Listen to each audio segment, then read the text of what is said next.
People's Channel, Britain's news channel. Hello there, it's Eamon Holmes here from Breakfast on GBNews. We're not just on your television and your screens, you know. We're on DAB plus digital radio, so you can listen to your favourite shows on the move. If you've not yet listened to GB News Radio, it's very simple. We're on your radio player and TuneIn apps, on your smart speaker, phone or tablet, or online at gbnews.uk. Take us with you wherever you go. GB News Radio. You never have to miss a moment of the People's Channel.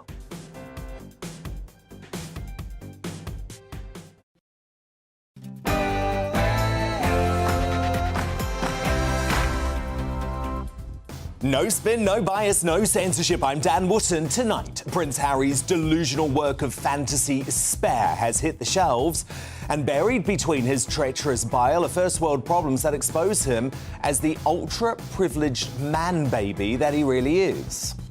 I was excited to welcome Meg to my home, but also embarrassed. Notcott was no palace. Notcott was palace adjacent. That was the best you could say for it. So there's no doubt this hypocrisy-fueled autobiography will make the insatiable Sussexes even richer, but it will go down as the biggest mistake in publishing history, I believe, and I'll explain why in a special digest next before my superstar panel deliver their verdict. Tonight, I'm joined by Amanda Patel, Kelvin Robinson and Rebecca Reid.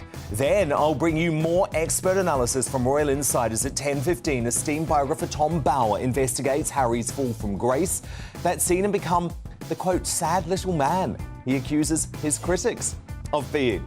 With King Charles reportedly furious at his son for crossing his red line by attacking his wife, the Queen Consort Camilla, is it time the palace retaliated? Well, Camilla's biographer Angela Levin takes on social commentator Joanna Jarjou.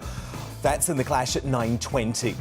The malicious memoir may be out, but Harry's media assault shows no sign of slowing as he makes this latest bombshell claim. The King of the Netherlands and the King of Norway have led by example. The King of the Netherlands has acknowledged and apologized for the role that slavery and colonialism. But is he right that the British monarchy should apologise for the role colonialism and slavery played in building our great country? That's our big debate at 10 p.m. Despite claiming to hate red tops, Harry did this full photo shoot and interview with US tabloid People magazine today. So why has he made such a bogeyman of the British press? Former Sun editor Kelvin McKenzie uncancelled and ready to unleash at 10:40. He'll also give his unfiltered take on the compassionate campaign to reinstate Lady Susan Hussey. Plus, with even the woke US media turning on them, have the Sussexes now lost America? Superstar US journalist Megyn Kelly gives us the latest stateside. She's live at 9:45. Also coming up, as Boris unveils his portrait at the famous Carlton Club amid growing speculation of a spectacular political comeback. Is he now the biggest threat to both Rishi Sunak and Keir Starmer? And would his return be good for the country?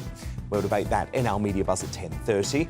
And with Oscar-winning director Sam Mendes claiming that gender-neutral awards at the Academy Awards are now inevitable, are women at threat at being erased in popular culture? Laurence Fox explores that in the Fox Report at 9:35. We'll have a first look at tomorrow's newspaper front pages too, and a brand new Greatest Britain Union jackass on the way. This is Dan Wootton Tonight. Let's go.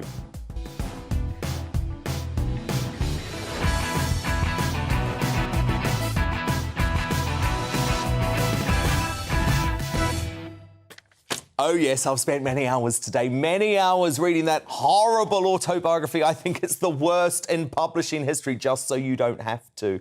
And I'm going to give you my verdict straight after the news headlines with Polly Middlehurst.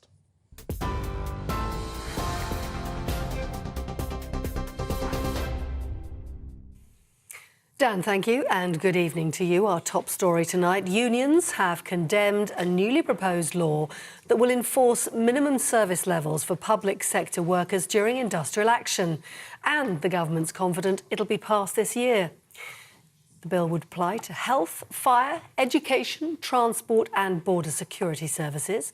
And under the new law, unions could be sued and staff could be sacked if adequate cover isn't provided during times of strikes. The leader of the RMT has called it an attack on human rights, and the TUC says it'll hold a national Protect the Right to Strike Day on the 1st of February. The Business Secretary Grant Shapps told Parliament the measures would protect the public. To deny and to vote against legislation that brings in minimum safety levels to help our constituents is to attack their security and their welfare. Well, Labour has vowed to repeal the legislation if it wins the next general election. The Deputy Leader, Angela Rayner, says the NHS was failing before the strikes even began. Is my constituent Bina, who waited over an hour for an ambulance, who died waiting for an ambulance, and that was not on a strike day. That is because of the disastrous chaos we have in the system under this Conservative government. Primary school teachers across Scotland went on strike today, and secondary school teachers will walk out tomorrow after failing to reach a pay agreement with the government. Unions are demanding a 10% pay rise, but the Scottish Government have only offered 5%. Scotland's Education Secretary says she'll leave no stone unturned to find a quick resolution. A Romanian court has upheld the detention of the controversial social media influencer Andrew Tate after he appealed against the ruling. The once self-proclaimed misogynist will remain in police custody for the full 30 days alongside his brother and 2 female suspects pending an investigation. The 4 of them face 29 charges, including the forming of an organised crime group to sexually exploit 6 women. They've all denied any wrongdoing. And finally, the family of a British man who's gone missing in Ukraine say they're very worried and concerned about his health as well as his whereabouts.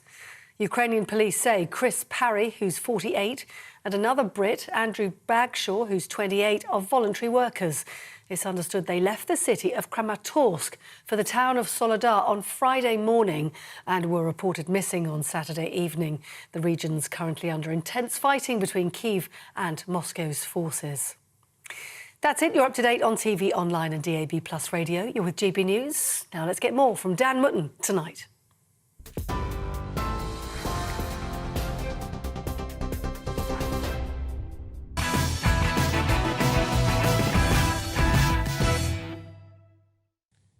There has never been a man so embarrassingly and disturbingly out of touch with the public who he claims to care about than Prince Harry. So mark my words, Spare is the biggest mistake in publishing history. It may be making the Sussexes even richer, but it's destroyed the reputation of the Duke of Delusion forevermore. This colossal own goal of an autobiography has revealed to the world the true motivations of an empty vessel who now wants to bring down both the British royal family, his own flesh and blood, plus the late Queen's reputation and even the British Free Press to settle petty scores and get at his enemies, who now include his own brother, sister-in-law, father and stepmum. But above all that, Harry is revealed to be a man with no idea of the extraordinary privileges and opportunities he enjoys that most folk could only dream of. I've read the whole damn thing today. It was an excruciating exercise, let me tell you. I actually had to go for a wash afterwards because I just felt so dirty. But what shocked me the most was how tone deaf Harry is. Listen. People often speculated that I was clinging to my bachelor life because it was so glamorous. Many evenings I'd think, if only they could see me now. Then I'd go back to folding my underwear and watching the one with Monica and Chandler's wedding. Each year I received from Pa an official clothing allowance, but that was strictly for formal wear. Suits and ties, ceremonial outfits. For my everyday casual clothes, I'd go to TK Maxx, the discount store. After I moved out, Camilla turned my bedroom into her dressing room. I tried not to care, but especially the first time I saw it, I cared. If you want my future, forget my past. If you want to get with me, better make it fast. After On the Way Out, there were more flashes. This time the Spice Girls weren't there to deflect attention. It was just Pa and me. I was excited to welcome Meg to my home, but also embarrassed. Not Cot was no palace. Not Cot was palace adjacent. That was the best you could say for it. Unbelievable. So in the midst of a cost of living crisis, this bloke expects us to view him as some sort of victim. As if. Hypocrisy leapt off virtually every page I read today too. So how about the fact he spends chapter after chapter moaning about intrusions into his and his wife's privacy, like the publication of Meghan's letter to Thomas Markle, while publishing private text messages Kate Middleton sent to Meghan? Not to mention all the conversations with the likes of the late Queen, King Charles and Prince William at deeply personal moments quoted for The World. The bloke is a charlatan. He has no issue invading other people's privacy, but he wants to control parts of the British media who have revealed true stories about him and his wife. He's actually acting like Putin or Kim Jong-un. I mean, watch this latest interview. This is new, by the way, from ABC in the US. A large part of this mission is to try and change the media landscape within the UK for the benefit of the whole country. Again, maybe that's lofty thinking, or maybe it's a suicide mission. Yeah. But for me, I can see how it can be done. And there's very few people within the world right now who have the evidence and the information that I have to be able to change that. Now, as the journalist who broke the biggest stories during Harry and Meghan's troubled time in the royal family, I came in for a pasting too, being described as a, quote, sad little man working in cahoots with the palace to reveal the story of Megxit. She understood. We soon realised it wasn't possible. We didn't have time to get our statement out there first. We opened a bottle of wine. Proceed, sad little man, proceed. He did. The Sun posted his story late that night and again on the morning's front page. Headline, "We're off." Now, just like with the factual inaccuracies that are littered throughout Spare, Harry actually got that wrong too. I wasn't working in concert with the palace.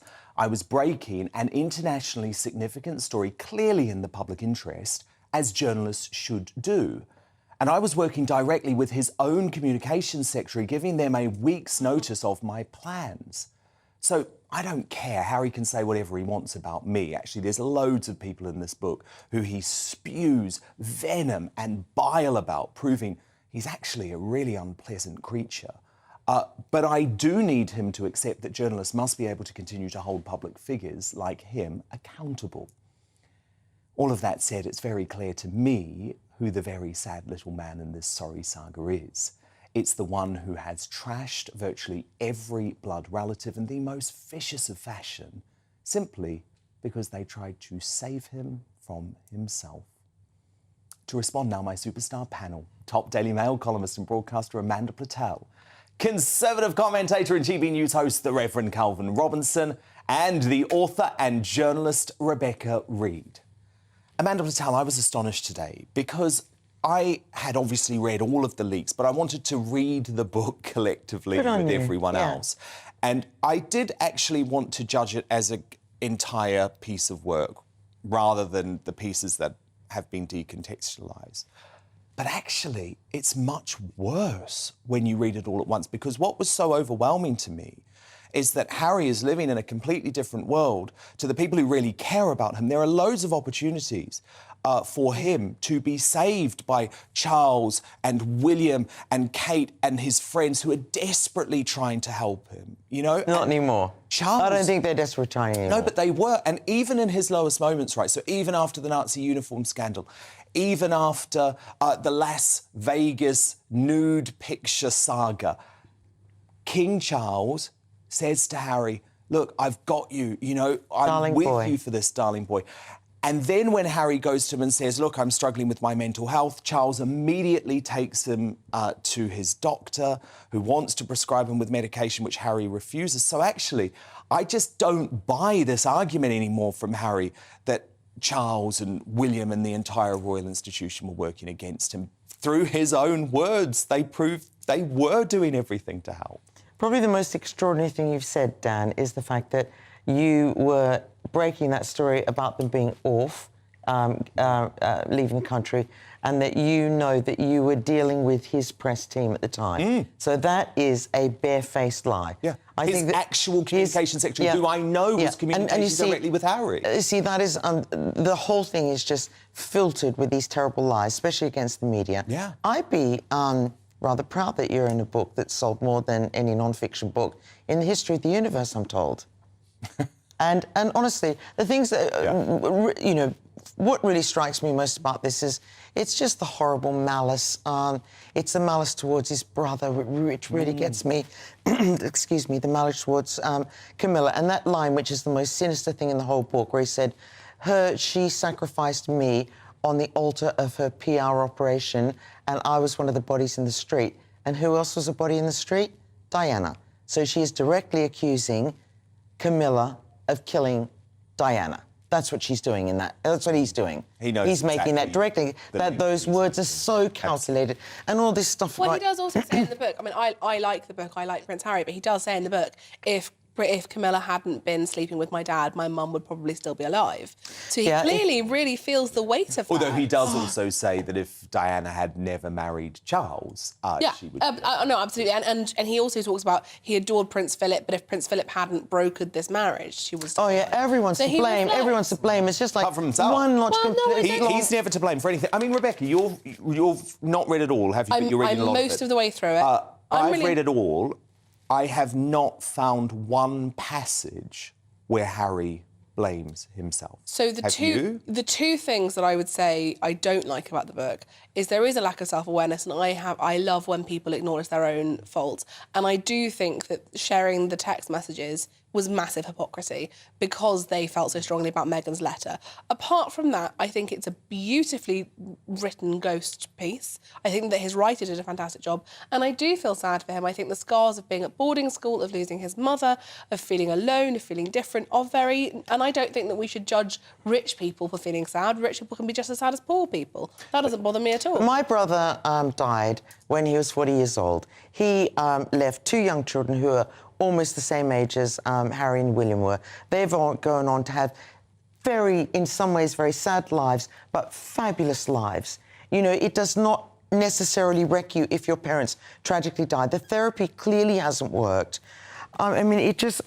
Listening to him, watching him... Because this is a man who has privilege that is on another scale. And, of course, that will never bring his mother back, but he is so tone-deaf.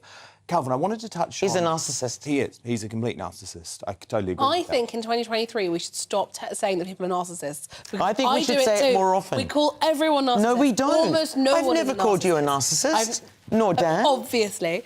I just feel like it's very TikTok to call everybody a narcissist, and I think we should all stop. Calvin Robinson, something that shocked me about the book was actually his negativity towards the Queen, the late Queen, not Camilla, Queen Elizabeth II, which hadn't been picked up. And I was mortified that he included, word for word, the conversation that the Queen had with Harry when he had to ask permission before marrying Megyn. And it was very clear that she was not particularly enthusiastic about this union, and Harry couldn't really accept that. But it feels deeply inappropriate, doesn't it, to share these actual quotes. And it's not just with the late Queen. He also shares the conversations that he had with Charles and William and Kate. It's like Rebecca said on the text messages, it's the hypocrisy of it. But everyone's fair game, because for people like him on the far left, everyone is the bad guy, everyone else is the enemy, everyone else is full of hate. It doesn't matter what you say to them, how you abuse them, they are the bad guys, so you are righteous in your indignation. That's the way I see him. There's far left people that abuse us on Twitter every day and call us all these horrible words while calling us hateful. That's the kind of person he's become. It's a shame because, like you say, there's no self-awareness there, but there's plenty of self-righteousness. Where does it come from? I think what it comes from is that I'm really struck by how miserable it must have been to have had every single failing chronicled in the papers as a teenager. But they weren't. As a lot of his friends are coming out and saying, we have got gallons full of stories about him. No, the only evidence he actually produces of that in the early days is the fact that, I think it was the Daily Mirror at the time, ran a story about the fact that he'd suffered an injury when he was playing. Yeah, and also the drug stuff was in the paper. When he was older. But he's making it worse. But not nearly. His teens. But he was breaking the law. And actually... Yeah, who as a teenager doesn't break the law? And he recounts the fact that the newspapers did not run most of the stories. Rebecca Brooks ran a front page with a picture of Princess Beatrice or Eugenie in a bikini saying, will somebody buy that girl a sarong? Like, the papers were vile to those children, and they were children at the time. But all of this is making it worse. Well, I dispute a lot of that. Keeping the story going. What you should do is stop writing. Well, I've never seen that. Stop writing books. Stop producing TV programmes. Go and live a quiet life. Be a father. Be a husband. Get the privacy he talks about. Should set up. I want more. I want more. Set up I think it's great. I love it. Because he's exposing himself? He's completely exposing himself. No, Dan, he should set up an ethical press agency. If he believes that the press is wrong and that it should be done differently, he should change it. If it bothers you, do something about it. That's what he's talking about wanting to do. But that was my idea originally, by the way. But he doesn't actually want to change the press. He doesn't. He wants to control the press so that they stop. And he wants to use it the whole time. And to write one of his revelations, like one of the most shocking ones, was that he and Megyn had sex in Soho House. Oh, who hasn't had sex in Soho House? Who hasn't had sex in Soho House? Me?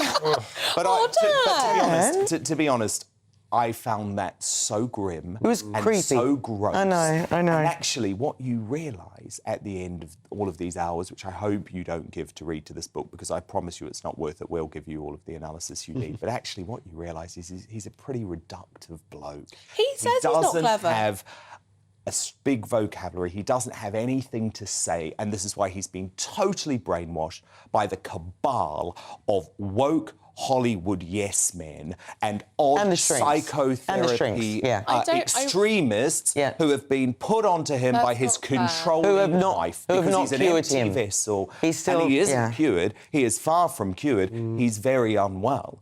But I don't think we can use that as an excuse when he's trying to throw this media, the media in this country under the bus, the royal family under the bus, and actually lots of Britons under the bus, because Kelvin is right to say there is a hard left agenda here, and he very proudly, and he does it in a subtle way, but tries to make the point that Prince William was against Brexit, because, of course, we know the Queen was for Brexit. The Queen was against Brexit. Rubbish. Totally true. Rubbish. The Queen backed Brexit.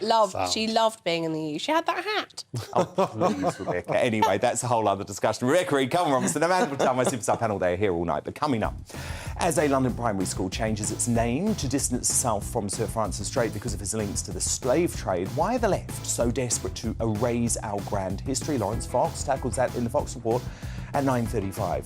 But first in the clash, should King Charles finally retaliate after Harry crosses his reported red line by attacking Camilla in a series of TV interviews? The journalist and royal commentator, she also is Camilla's biographer, of course. Angela Levin goes head-to-head with TV personality Joanna Jaju. That's in the clash next. Email me on this, dan@gbnews.uk. Vote in our poll at GB News. The results after the break.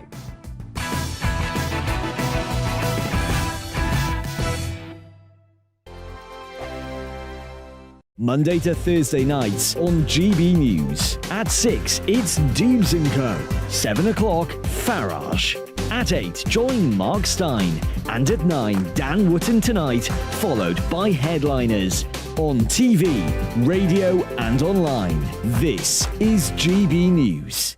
Here on GB News Live, we'll be keeping you in the picture, finding out what's happening across the country and finding out why it matters to you. We'll have the facts fast with our team of reporters and specialist correspondents. Wherever it's happening, we'll be there from 12 noon on TV, radio and online. GB News, the People's Channel, Britain's news channel.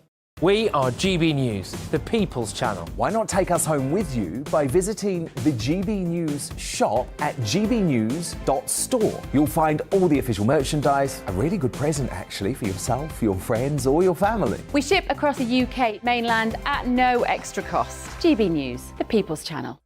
Join my show Farage, 7 p.m. till 8 p.m. Monday through Thursday, and there you will get opinion, analysis, debate, and I'll cover stories that nobody else dares to touch. You've been cancelled. Join the club. Oh my goodness me. And then for the last 15 minutes, talking pints. We're over a drink. We have a civilised conversation with someone. We very often disagree, but we do it in a grown-up way. Come and join me on Farage. Monday to Thursday on GB News, it's Bev Turner Today from 10 a.m. We're going to be here for you, our GB News family, to keep you up to date, but also make you smile. The guy went from puberty to adultery. And I can't wait to bring a few of my own opinions. I have no time for cultural totalitarianism. We'll engage in passionate, but always polite debate, with your thoughts and opinions at the centre of it all. Only on GB News, the People's Channel, Britain's news channel. Hi there, it's Stephen and Anne. At breakfast from 6 a.m, you'll always be caught up with everything you need to know, the latest headlines, opinions and debates. We'll bring you the good news and the bad, but most of all, we're here for you. Remember, send in your views and let us know what you would like us to talk about. That's because we're your news channel. And every morning at 6 a.m, it's breakfast on GB News. Join me every Sunday at 6 p.m. for Gloria Meets. In exclusive interviews, I'll be finding out who our politicians really are and what they really think. It's something that you would never want anyone to suffer. I didn't know what channels there were. I didn't think I'd be believed. I must have weighed about 7 stone and I'm 5'8". My instincts was to sort of cover this up. I mean, clearly that was a mistake. Join me every Sunday at 6 p.m. on GB News, the People's Channel, Britain's news channel. Hello, I'm Simon Evans. Join me on GB News for Headliners at 11 p.m, where I'll be joined by 2 of the country's top comedians as we take a look at tomorrow's newspapers tonight. If it's a big story, we'll be covering it, I guarantee, but we'll also have some fun along the way.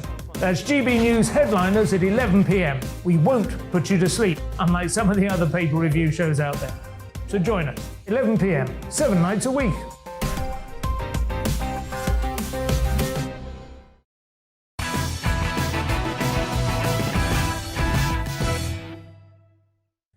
It is time now for The Clash. And while Prince Harry claims to be interested in reconciliation, the Duke's memoirs and TV interviews have taken a sledgehammer to several of his family relationships, including with his stepmother, the Queen Consort Camilla. According to a royal insider, they were speaking to the Sun newspaper, Harry has crossed a red line with King Charles by going after his beloved wife. The source added Harry knew that before he sat down for these interviews, some of the allegations about leaking don't stand up to scrutiny, as Camilla is not guilty in leaking her meeting with William. Palace staff are incredibly loyal to Camilla, and this will go down like a lead balloon. So tonight I'm asking you this. Should the King finally retaliate following Harry's attacks on Camilla? What do you reckon? I know people are really divided on this one. Some people think actually the best thing is for the palace to just keep stum. Dan at GB News is my email address. You can tweet me at GB News. Vote in our poll there too. The results shortly, but set to go battle on this. Camilla's biographer, and she was Prince Harry's biographer too, Angela Levin, and the social commentator Joanna Jaju. So, Angela, look, you are the journalist who knows Harry and Camilla best. I imagine you weren't surprised by this attack. I was surprised, actually. You were? I have been surprised. When I did Harry's biography, he was lively and charismatic, and now he looks incredibly ill. And if he's drugged, I don't mean he's taking his drugs, but he looks as if, you know, life is so dull and he's so unhappy and he's so depressed. And There's no indication, is there, that he's currently taking medication? He opens up about this in his book in a lot of detail, which is why I think it's fair game for us to discuss. Yeah, he does. I mean, I think he's very unfair about Camilla. I mean, when he said he met her for the first time, it was like being forced to have an injection.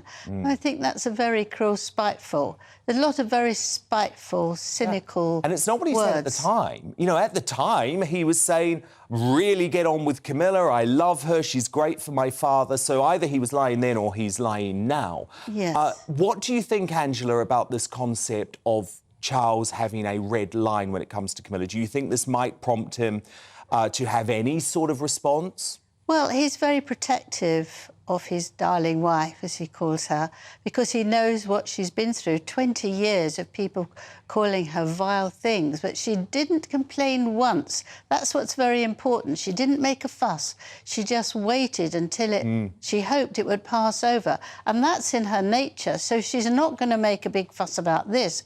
But King Charles most certainly will, but he'll do it very cautiously. He won't just say, you know, go. He will absorb everything and then come to a conclusion, because it's very, very difficult for him. He's a father father who loves his son. He and Harry really loved each other, got on extremely well.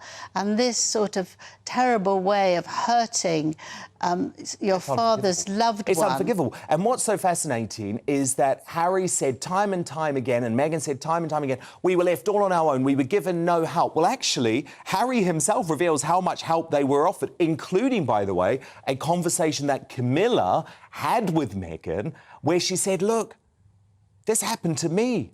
Just ride out the storm. Things are going to get better. But my suspicion was she never wanted them to be better. But look, let me cross to Joanna Jaju now. I believe, Joanna, you're still backing Harry and Megyn, despite them spewing this bile about their family. How can you justify what they've done, Joanna?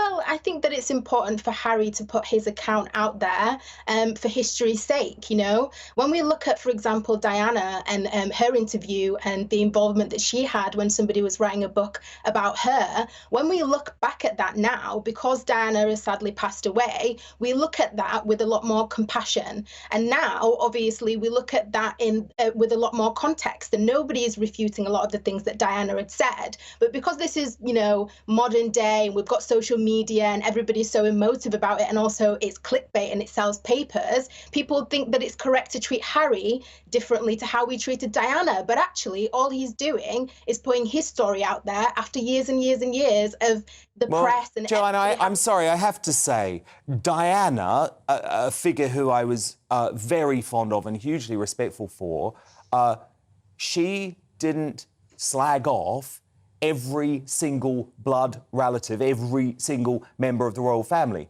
She had gripes largely about Charles, but this is a whole different kettle of fish. Do you understand that for Charles, this might be a red line now, the fact that Harry has come for the woman who he loves more than anyone? Listen, I don't think it matters whether Harry slagged off one person from the royal family or 5 of them. The point is, they both had a story of their account of what was happening to them behind closed doors. And they both publicly had very public and famous interviews. And you can't look at what Diana did as any different to what Harry has done just because... What about all of the lies, by the way? What about all of the lies in this book? Because you say, oh, we should trust it, it's history. But there's so many lies. That's your opinion that they're lies, though, Dan. And how would you know whether they're lies or not? Well, I'll tell you how. I'll tell you how. Because he writes specifically about me and the Megxit story, and he has completely lied by saying that I was working with the palace, conspiring with the palace to break that story. And that is a point-blank lie. So I know there are lies in that book. Because there's one about me. That's how I know. If you weren't conspiring with the palace, then how did you come across that story? You said none of your business. None of your business, because as journalists, we protect our sources. Then how can you possibly say that it's a lie if you can't give us I will go to jail to protect a source. And Angela, I'm sure you would do the same for your sources. We don't have to reveal who our sources are, but it doesn't mean that the source was the palace. Well, somebody today said that what he said about Megyn giving birth to Archie in a hospital was completely untrue. They would never let a woman of her age go home within an hour. You couldn't have an epidural and have a hot water bath to give birth to the baby. And there were no doctors who worked there. They just came according to, who asked them to come. And Cameron Walker revealed earlier as well that there's a whole load of lies in the book surrounding the circumstances of how Harry was told about the death of the Queen Mother. So look, I think, Joanna, this book is filled with lies, and I think more and more of them will be exposed. And remember, the Oprah Winfrey interview, Joanna, had 17 lies. Sorry, Joanna, what point did you want to make? I wanted to make the point that perhaps maybe it's also credible to say that maybe some of your sources were lying. Just because you had a source that you trusted and you reported doesn't mean that they were potentially lying. The story was true. The story was that they were going to quit the royal family. I broke the story. They announced it within 24 hours. So what was untrue about that? I'm not talking about that one particular story. I'm talking about a plethora of different things. OK, well, the others... OK, the other big story, Kate and Megyn hated each other. True, right? big but row the about the story- tiara. True. I think the thing that I feel that's terrible. That could have only come from the royal family. Who else could have come with that story to say, oh, Harry and Meghan are leaving the royal family, apart from somebody who was a staffer or somebody who's actually part of the royal family themselves? You It's have very no easy idea. to You're carry it speculating. down, though, Angela isn't it? Levin, final word to you. What I think is terrible is that he's been someone who's really looked after his own privacy. Anything that a paper might write that he thinks is an invasion, he tries to sue. Now, he has given no caring about his family. He's ruined their privacy. I mean, he tells very, very intimate details about Prince William and his father, which I think is actually a great breach of trust, and that you can't trust someone like that who passes things on that are completely unkind and unnecessary. He's Harry the hypocrite after this book. But look, that was the Queen Consort's biographer, Angela Levin. She was, of course, chosen to be the biographer of Prince Harry as well, and spent a huge amount of time with him, and the social commentator Joanna Jaju. Thank you both. So who do you agree with? Should King Charles finally retaliate after Harry crossed the line, his red line, by attacking Camilla in a series of TV interviews? From Claudia, she says yes, by stripping them of their titles. Angel writes, no, there are signs in the interviews that the absence of any replies or comments is starting to get to Harry. That's true, actually. And from Bob, their handlers are prodding the royal family for a reaction. This needs to be sorted out in private without microphones or press. No more leaking. And your verdict is now, and this is very close, actually. Just 43% of you agree that King Charles should finally retaliate. 57% of you agreeing with the royal family's strategy, which is to never complain, never explain, and just let Harry and Meghan burn out. Coming up, as the stateside media begin to turn against them, have the Sussexes now lost America? US media heavyweight Megyn Kelly, she's live on this from across the Atlantic at 9:45. But first, is it inevitable that the Oscars will go gender neutral, squeezing out some of the best loved actresses in the world? And with wokery whirling from primary schools to the Hollywood gongs, GB News' very own Laurence Fox joins me for the Fox Report. He's live next.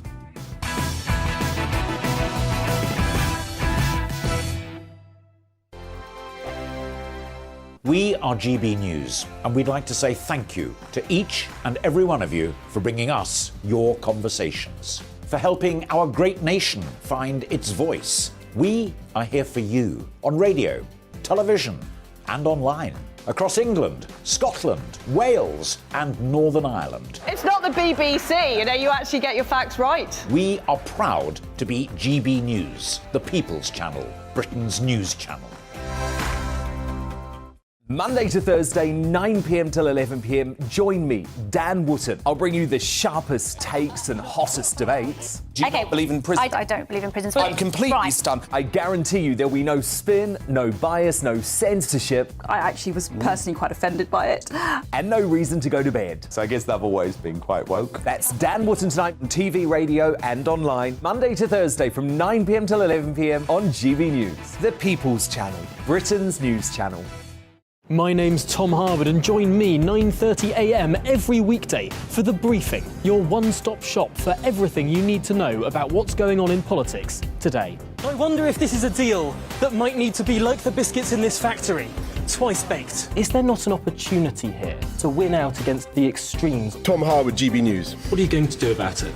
Things should have been done differently, and they certainly are being done differently. Don't miss it. The Briefing with me, Tom Harwood, 9:30 Monday to Friday on GB News. Every morning from 6 o'clock, we'll wake you up with GB News Breakfast with all the stories you didn't know from the night before. So whether it's serious news, entertainment, or your own views from all over our great nation, we're here to kick off your day with a smile. The national media should be reflecting and reporting what's happening here. You will notice the northwestern accents. Whether you're with us on TV, radio, or online, every morning, it's breakfast from 6 a.m. Hope you can join us. We are GB News, right across the nation. You can get us on television, on radio, on digital. We're absolutely everywhere. Amazing. You see, amazing.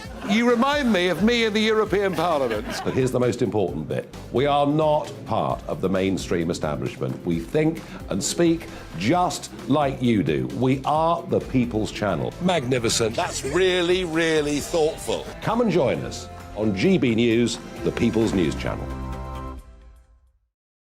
Join me, Nana Akue, Saturday and Sunday afternoons on GB News.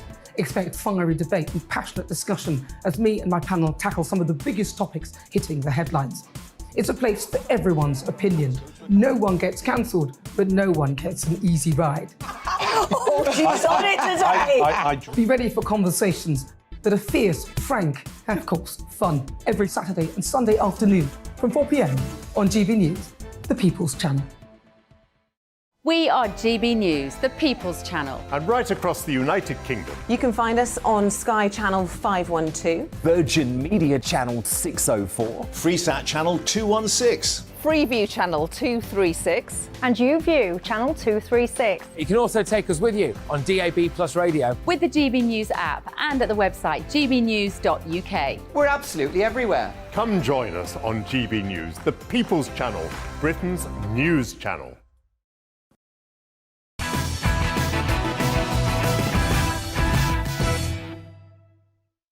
Time now for the Fox Report with Laurence Fox. And British film director Sam Mendes caused quite a stir this week by claiming the introduction of gender-neutral awards at the now painfully woke Oscars, which awarded him a Best Director gong in the year 2000 for American Beauty, is inevitable. Watch. A young actor, Emma Corrin, suggested recently that at the Oscars, the gender-based categories should go. There should just be gender-neutral categories for the awards. I mean, as somebody who's no stranger to picking up the odd statuette, would that be sensible? Do you have sympathy with that idea? I have total sympathy with it, yeah, and I think it might well be inevitable in the end. Really? Why? Because I think that's the way it's moving, and I think that it's perfectly reasonable. Laurence, no one's going to stand up for women, are they? I mean, how bad will this be for actresses? I hate to say it, Dan, but I agree with him. It's like, let's stick on world's best actor or, actrine or whatever you're allowed to call these people nowadays from the crucible of wokeness, which is Hollywood. And let's see who wins. And what will happen is you'll find that a lot of men will win. And then women may wake up to the fact that they're being completely obliterated from life by cuck beta males with mental health disorders. I agree with him. Best award for the best performance. Best award for the best director. It doesn't go best female director or best male director. It's best director. Catherine Bigelow, amazing director. There are some great men and great women in this in this field that used to be interesting called show business. Because you just think, actually, if they're going to be this woke, if Hollywood are not going to care about women's rights, well, they deserve to feel the consequences. Yeah, but I mean, it's not Hollywood. It's the whole of the Western world. We've stopped caring about women. We are the woke Taliban in the West now. We despise women. We're going back to an era where women are having to fight for a place to go and have a wee by themselves. This is just utterly appalling. And I hope they do bring it in. And I hope that they get absolutely swallowed up in their own ridiculous secular religion of wokeness. Yeah. And they will, because exactly. Because what will happen, and this is what's going to happen, by the way, with the Woke Brit Awards, who have axed all gender categories to appease Sam Smith, is that they'll end up start saying, well, actually, we've got to have quotas because all of a sudden there's all of these blokes being nominated and they don't understand what they're doing. But for me, this is just about tradition. It's just about tradition too. I want there to be a Best Actress and a Best Actor award. But I think you're right. They're going woke and they're losing the plot on this. Speaking of losing the plot, Laurence, the Sir Francis Drake Primary School in South London has decided to waste many hours of time and many thousands of pounds renaming their school in a bid to distance themselves from the slave trade. They say it's at odds with their modern values. But I would say, Laurence, the many achievements of the 16th century naval officer, including defeating the Spanish Armada's invasion of England in 1588 and becoming the first Englishman to circumnavigate the globe. Probably worth celebrating, right, Laurence? Or do we just forget about that? Nah, not in the modern world. In the modern world, we hate white men. We hate them. They're the only thing that we can hate nowadays. And you know, the fact that him and his fleet in their tiny little boats chased around this giant armada, which involved chopping down half the trees in the whole of Spain to build, and we chased them off so that they did not bring Catholicism back to this country. And we now, the BBC refer to him as a slave trader. And it's just, you know, it's just another example. You know, we talk about cultural appropriation in this country. Oh, cultural appropriation is terrible. Cultural appropriation is terrible. This is cultural destruction. We are watching our culture being destroyed in front of our eyes. And I hate to make this about skin colour, but I'm sorry, the white people in this country need to turn around, not the white liberals who live in Islington, but the white working class people in this country need to stand up and start voting for people who support them, not the people who support those that want to rip and tear and destroy our culture.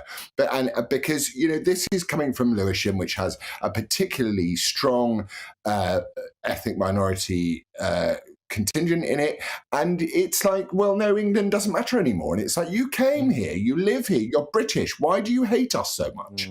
What have we done wrong? You're talking about you're calling Sir Francis Drake a slave trader? How dare you? How absolutely dare you?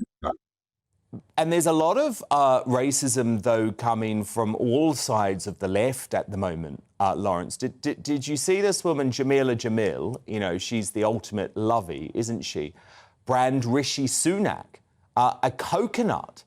So she's the She-Hulk actress, and she made the remarks. And, of course, if you don't know, a coconut is an offensive term when it's used in this context, meant to suggest a person of colour is white on the inside in response to the government's attempts to curb the strikes, which are currently crippling the country. And she also added Suella Braverman and Priti Patel into the mix and said they were three coconuts who were an embarrassment to Asians. Your response? What a front bench the Conservative Party has. You know, a truly ethnically diverse, but British and English front bench we have. How, you know, Jamila Jamil, who is she? She's, you know, I mean, you know, who am I? But she's just, you know, to sit there. But she did solve herself of racism. She cured it by turning around and renaming them arse beeps. You know, it's utterly ridiculous. Once you get your woke card, you can be as racist as you want. Yeah, and she'll never be cancelled. You want. And you know what? I'm actually now, I know that we speak every week and I get more and more annoyed, so I do apologise. But it's, you know, when are we going to stand up and be on our own side? Well, I know. And when you look at these three stories, Laurence, you see why it's so important. I think you're right to say, but I would actually say it should be whatever race you are. Because there are lots and lots of non-white people in this country, Laurence, who are desperate to stand up against this woke nonsense and just say enough. We are all British. We should not have this division. And actually, it's just as bad to be on the left calling someone a coconut. That is racism, and she should face the full force of it from the wokerati mob. But, of course, she won't because she's friends with Meghan Markle. But Laurence Fox, great to have you. And, of course, Laurence, here 7 o'clock Friday night on GB News. We'll speak next week, Laurence. But coming up, is Prince Harry right to urge the British monarchy to follow their European counterparts and apologise for slavery? Tonight's Superstar panel debate that, and we glimpse the first of tomorrow's newspapers in the media buzz after 10. But first, has Harry's pity party backfired with Americans? Our legendary US journalist Megyn Kelly is going to ponder whether the Sussexes are over in the States. She's live with me straight after the break.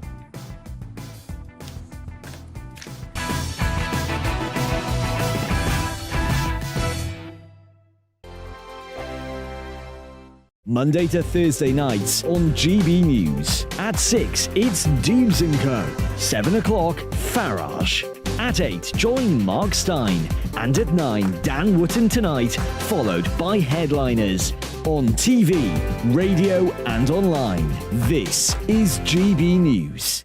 Here on GB News Live, we'll be keeping you in the picture, finding out what's happening across the country and finding out why it matters to you. We'll have the facts fast with our team of reporters and specialist correspondents. Wherever it's happening, we'll be there from 12 noon on TV, radio and online. GB News, the People's Channel, Britain's news channel. Hello, I'm Michelle Dewberry and you can join me every weekday 6 till 7 on Jubes and Kerr. Me and my panel will get stuck right into the day's events and I can tell you, in fact, I can warn you, expect some robust debates, some strong opinions and perspectives from both sides of the fence. It's about you at home as well. I love to read out all of your comments, or at least as many as I can. So join me, Michelle Dewberry, Monday to Friday, 6 till 7 on Jubes and Kerr. We are GB News, the People's Channel. Why not take us home with you by visiting the GB News shop at gbnews.store? You'll find all the official merchandise, a really good present actually for yourself, your friends or your family. We ship across the UK mainland at no extra cost. GB News, the People's Channel. I'm Mark White. As GB News Home and Security Editor, I cover those key issues that are so important to you. Our authorities, our communities doing all they can to combat violent crime. With the public services under unbearable strain, why are we still failing to control our borders? Defence, the first priority of any government, has been continually hollowed out. Can we trust our politicians to protect the armed forces? Join me, Mark White, on GB News. We are GB News, right across the nation. You can get us on television, on radio, on digital. We're absolutely everywhere. Amazing! You see, amazing! You remind me of me in the European Parliament. But here's the most important bit. We are not part of the mainstream establishment. We think and speak just like you do. We are the People's Channel. Magnificent. That's really, really thoughtful. Come and join us on GB News, the People's News Channel.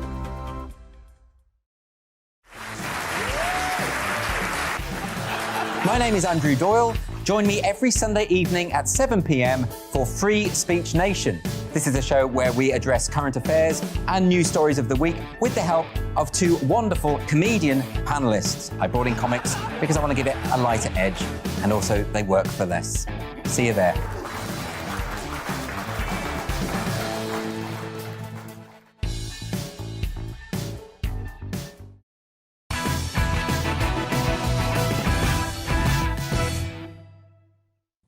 It's Megyn Kelly time. Now, after years of gushing and defensive coverage, even the woke US media seems to be starting to have enough of the ultra-privileged Sussex relentless pleas for sympathy. Even the British-hating former newspaper of record turned liberal rag, the New York Times, now asking if Prince Harry's repetitive and tiresome confessional tour has run its course.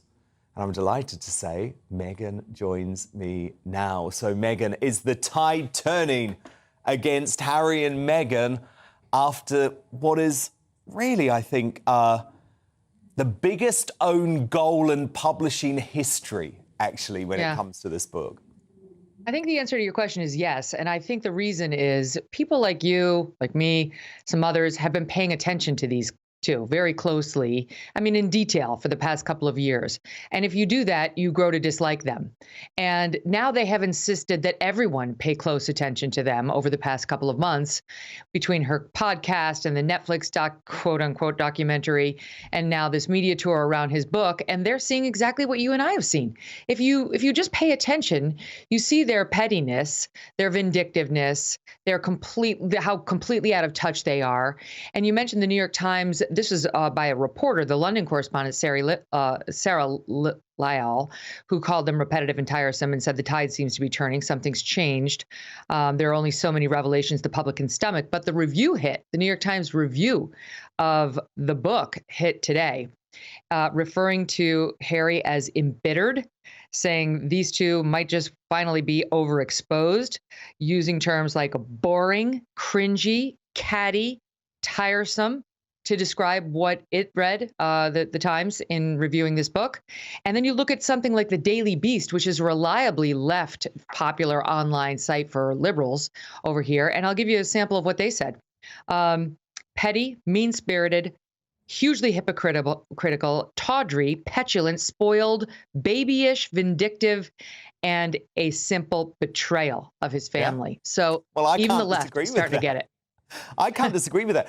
And the other thing that I've noticed, Megyn, is that they don't actually seem to be considered massive A-listers in America. I mean, I was watching Good Morning America, and, OK, fine, you'd had the interview with Anderson Cooper the night before, but they actually only had the Prince Harry interview as the 5th biggest story of the day on their rundown. So it feels almost a bit like they've just been treated as celebs now. That's exactly it. There's no news. They have nothing of substance to say. We're not turning the page and then anxiously awaiting deep thoughts from Harry on inflation. No one is. So as soon as they stop talking about the one thing that makes them interesting, which is their connection to the royal family, we're going to move on. It's already starting. There's no act 2.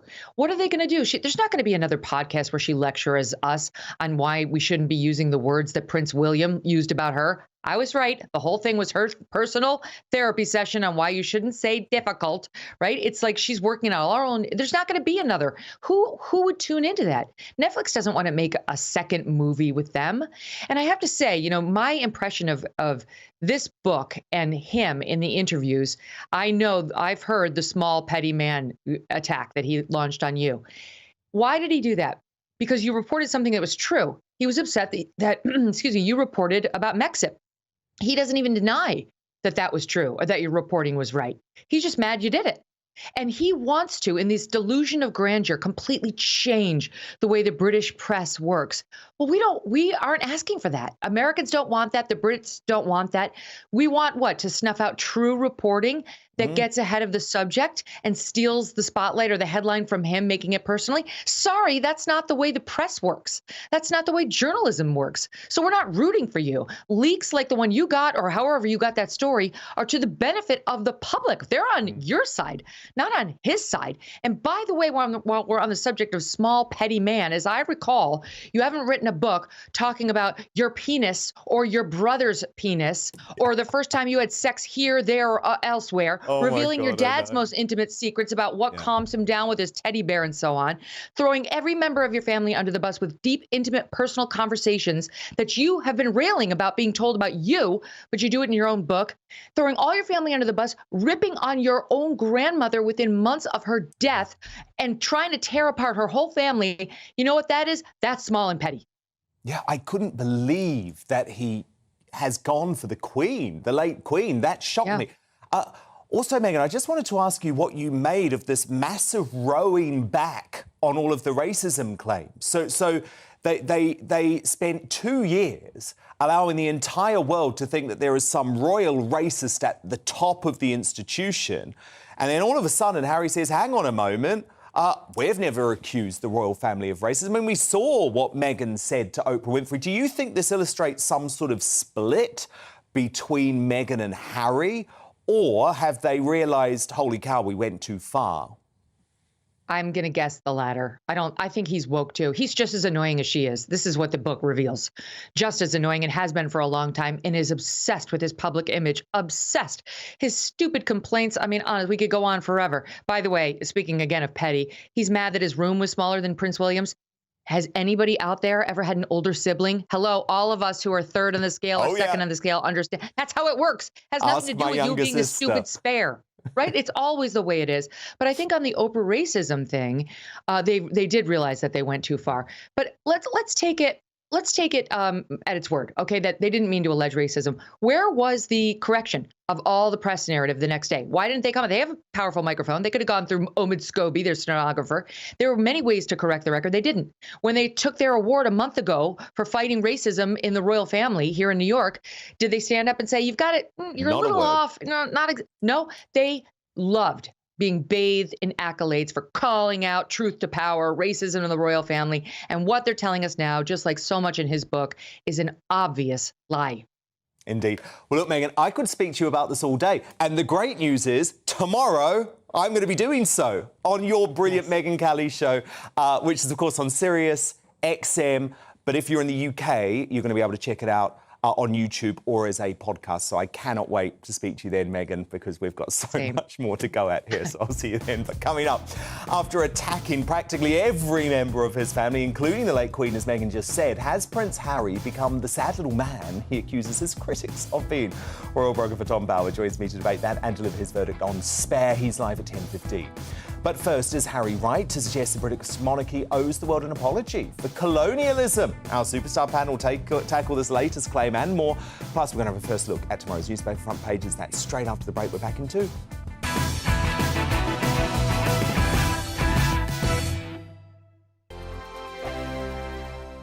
I'm Mark Dolan. Join me at 11 on GB News for Headliners, in which I'll be joined by 2 of the UK's top comedians discussing tomorrow's papers. If it's an important story, we'll cover it, but we'll have some fun along the way. Headliners, the late-night paper review that won't send you to sleep like the others will. 7 nights a week at 11 p.m. on GB News.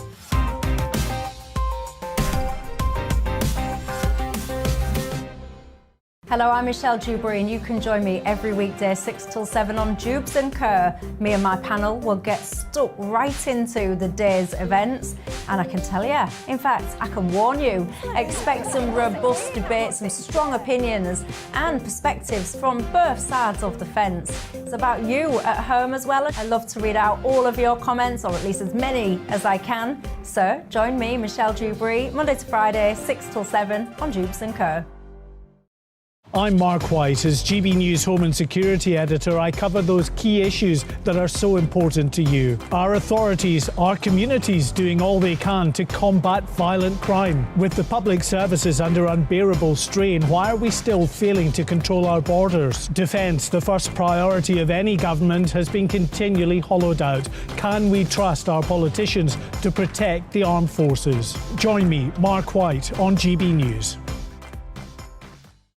We are GB News, the People's Channel. And right across the United Kingdom. You can find us on Sky Channel 512. Virgin Media Channel 604.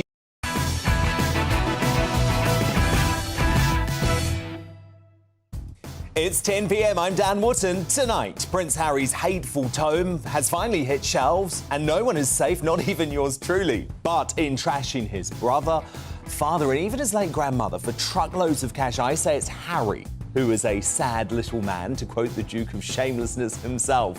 At 10:15, royal biographer Tom Bauer will join me to give his unflinching verdict on Spare. And as he praises European monarchies for addressing their colonial past in another bombshell interview, the King of the Netherlands and the King of Norway have led by example. The King of the Netherlands has acknowledged and apologized for the role that slavery and colonialism. Is Prince Harry right that the British royal family should apologise for slavery? I'll put that to my superstar panel next. Tonight, Amanda Patel, Calvin Robinson and Rebecca Reid in the house. Plus, after posing for this full cover shoot and interview with a US tabloid, why has Harry made a bogeyman of the British press? Fleet Street icon Kelvin McKenzie attempts to get to the bottom of that and gives his unfiltered take on the campaign to reinstate Lady Hussey. It's got to happen after Harry absolved her in the royal race row. Don't miss him at 10:40. Plus, as Boris unveils his portrait at the famous Carlton Club amid growing speculation of a political comeback, is he now the biggest threat to both Rishi Sunak and Keir Starmer? We'll thrash that out in the media buzz at 10:30. Stay tuned as well, because I'll have tomorrow's newspapers for you very shortly, and a brand new Greatest Britain and Union Jackass too. But before all of that, the news headlines at 10 with Polly Middlehurst.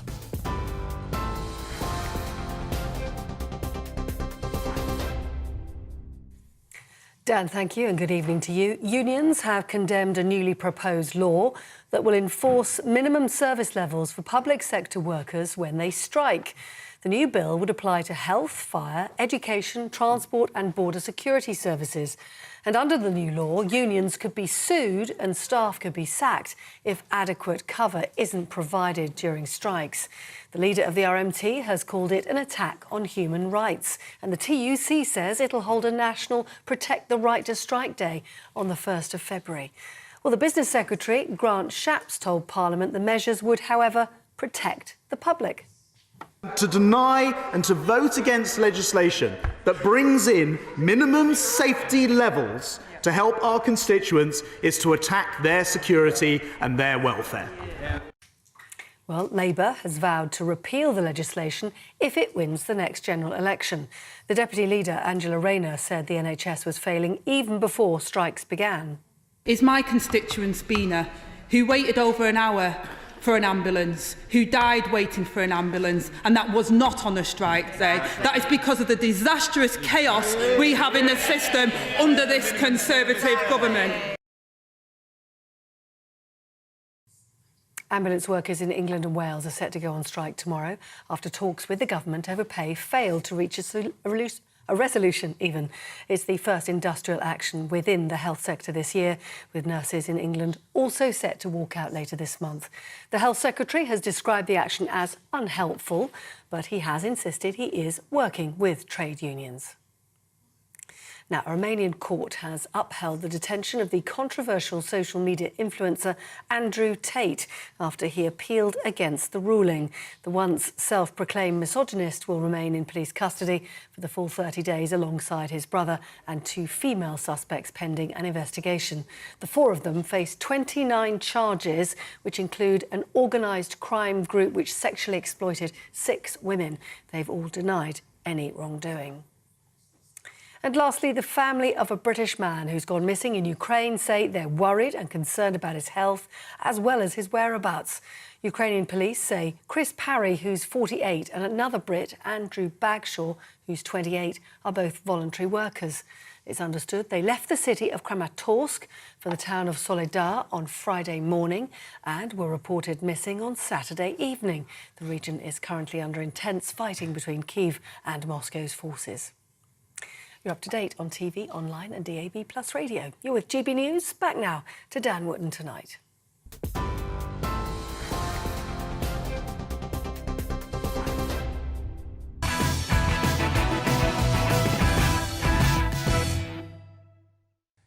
Tomorrow's news tonight now in our media buzz. First front pages are in, straight to them. The Guardian focuses on the government's proposed anti-strike legislation, reporting that unions are planning coordinated day of action protests. Of course they are. The I newspaper also leads on that story, writing that 6 million workers could be barred from going on strike under the proposed new laws. I totally agree with this, by the way, because, of course, ambulance staff paid for out of the public purse should have to deliver a minimum service level. The Metro too lead with the ongoing strikes, with Nicola Sturgeon promising to fight against Westminster's anti-union legislation. Of course, lots of folk going on strike in Scotland too, so it's a complete misnomer to suggest the SNP are somehow dealing with the situation better. My superstar panel back with me now. Top Daily Mail columnist and broadcaster Amanda Platel, the Conservative commentator the Reverend Kelvin Robinson, and the author and journalist Rebecca Reid. Now, in yet another bombshell interview airing overnight in the US, hateful Prince Harry makes an astonishing new demand for the British monarchy to apologise for the role slavery and colonialism played in building our great country. Look. I genuinely believe that for the monarchy, the best thing is for them to modernise, especially because of their role within the Commonwealth. And, you know, recently, within the last couple of months, the King of the Netherlands and the King of Norway have led by example. The King of the Netherlands has acknowledged and apologized for the role that slavery and colonialism took in shaping the country. And the King of Norway has recently come to the defense of his daughter and her fiancé, who is black. And I congratulate them for that, enormously. And I don't think they've been given enough credit for what they've done. But it is huge. And more of that is needed. Honestly, can't keep up with Harry's stance on all of this. For instance, he endorsed the branding of the Commonwealth as racist and a hangover of colonialism. That was in that awful Netflix series. But in this very same interview, he says he's happy to take a role overseeing it. And don't get me started on Harry calling for apologies left, right and centre from a family he does not believe deserve one from him. So, Kelvin Robinson, this, I believe, is Harry now trying to pressure his family, pressure Charles, who we know has a massive woke streak running through him, to go down this very dangerous path of reparations. I think it could be the end of the monarchy if they went that route, so I hope they don't. He refers to the Commonwealth as Empire 2.0, doesn't he? Quite childishly. I wish it was Empire 2.0. The British Empire was the best empire there ever has been, because the British Empire is the only empire that said, look, we're not going to end slavery in our empire. We're going to end slavery all around the world at great cost to all of us. In fact, we really just stopped paying off the cost a few years ago. That is something to be proud of. That is something to talk about more. And that is something that we should be speaking about publicly, not making reparations or apologies for things that people alive today had no responsibility in whatsoever. Yeah, and also it's important to point out there are consequences for an apology. It's not like you can just apologise and move on. The whole point, the whole reason why people campaign for an apology is because they want it to lead to reparations, which would bankrupt us. But you say, Rebecca, go ahead, do it. I don't think that's necessarily true, because I think if you look at things like pardoning Alan Turing, which was, he was very incorrectly sterilised and then effectively murdered, tantamount to, that's not because Alan Turing's family wanted to have reparations, it's because they wanted an acknowledgement that what happened to him is wrong. So I think we can agree that in some cases, I think we can all agree that apologies are appropriate. I suppose this is a discussion about whether this is appropriate. To me, I think it's good to acknowledge, even if you don't apologise. We had that bit. Sorry, this country. We had that. We had an expression of sympathy from the government and from the monarchy. What they're asking for is an explicit apology, which infers ownership of responsibility. It is difficult because I didn't do anything, you didn't do anything. No. As far as we know, Amanda didn't do anything. So it's sort of, it's unclear. It's okay. She's not that old. Dan. Daniel. Crikey. Sorry. That is so rude. To try and claw some semblance of sense back. I think if it will make people feel better, there is nothing wrong with acknowledging the fact that this country benefited a great deal from taking a lot of resources from countries. Okay, can I just... Come on, Amanda, come on. A pub quiz question. How many countries did the British Empire colonise? Tell me. 90. A quarter of the whole world. Remember those maps when we were kids, Dan? You know, when we were children together? And you had... That's back at you, Dan looks so angry. And half of the whole world was painted in the, the British flag. How amazing is that? And 90 countries. How do we start to... We've got to apologise to Qatar, to Somalia. I mean, I started writing a list, my hand got sore. All these countries that we civilised. And what do we apologise? It's about money. But it's about money. And so many of these countries are actually like Australia, like your lot, your old lot, your lot in New Zealand. You know, they're thriving democracies like Canada, like various Why parts. are they thriving democracies? Because they had British laws, they had British institutions. Yeah. They benefited from the greatness, and now we've got the Commonwealth. There was a lot of raping and murdering and enslaving. Oh, there's always raping and murdering. It's never good. On the negative. It's never good. It's never good. Yeah, but it's not a reason for the left, and I put Harry in that category now, to try and drag down our country, and that's what he wants. He wants us today, white people in Britain, to feel shame. Exactly. But then, as you point out, he says, I'm ready to serve in the Commonwealth. Well, I can tell you from Australia, they tell him to rack off. Get lost. I'm not sure. This shame thing is what I don't understand. People seem to lose all sense of perspective when you say acknowledge that your ancestors did X, Y, Z. No one is suggesting that I'm a bad person because my ancestors probably benefited from slavery. They're not. All they're doing is like that's the whole white guilt thing. It's just, I don't feel guilty, but I acknowledge my white privilege. I don't feel bad about it. The whole Black BLM movement was built on that white guilt of you must kiss my boots because I'm black and you're white, then therefore your ancestors must have been bad. It's acknowledging. It quite literally was. It's acknowledging that your life is easier if you're white, because you're white. That's not true. Not easier if you're white. It is easier because you are white. No, that's not true. An aspect I don't think of your life being is a white easier Australian. I think that's quite a disadvantage. If you're white working class in this country, your life is probably harder than if you're black African. In fact, working class. If you're a white British girl in some towns in this country, your life is certainly harder than other. Than if you are a black working class girl. You're saying that in across the board, it is not easier to be a black working. Your race is not the largest impact on your life, and I'm saying no, your class is absolutely. I fully agree. But your race is also a very and I talk about my middle class privilege all the time. Bigger impact. But you know what this is about with Prince Harry, though. This is actually about causing ultimate turmoil. It's about shaming us. It's about trying to get it right. He wants to make. He's trying to do the right thing. No, he's trying to do the wrong thing. He's trying to shame shame Britain. To make life incredibly difficult for the new king, for the future king, and I think it's disgraceful. Now, this is also disgraceful, by the way. I'm very outraged about this. Her soaring vocals have been filling arenas and conquering charts for over 40 years. So when the great Celine Dion was snubbed from a list of the 200 greatest singers of all time, her devout fans, quite rightly, and I would have been there if I was in New York, by the way, descended on the offices of the ultra-woke Rolling Stone, the other music snobs who compiled the rundown, in a bid to make them, well, think twice. Look. We're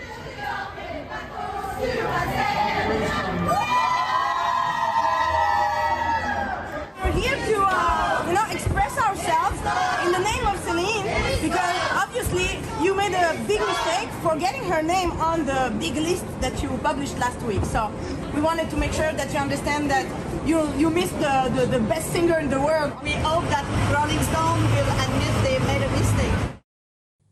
Absolutely. I mean, come on, this is an absolute travesty. She has one of the greatest voices of all time, and Rolling Stone say Celine Dion isn't in the top 200. Yes, I'm biased. I love this woman. I've always loved this woman. But on a serious note, it's a particularly cruel take, given Celine's recent sad announcement that she has been diagnosed with stiff person syndrome. That is a rare and incurable disorder that turns sufferers into living statues and threatens to rob her of her brilliant voice. But in these hard times, it must be comforting for Celine to know she's certainly not all by herself. Rebecca. Get out. We're going to do the rest of the show without you. Get out. Stand by, because coming up, as speculation grows that Boris Johnson is plotting a comeback, is he now the biggest threat to both Rishi Sunak and Keir Starmer? And would his return be good for the country? My superstar panel will be back after 10:30 p.m. to debate that. But first, has Harry's hateful tone turned him into the saddest little man in the country? The same thing he accuses as critics like me of being. Royal biographer Tom Bauer is back with his review of Spare as it's finally unleashed on the world. We're back in a few minutes.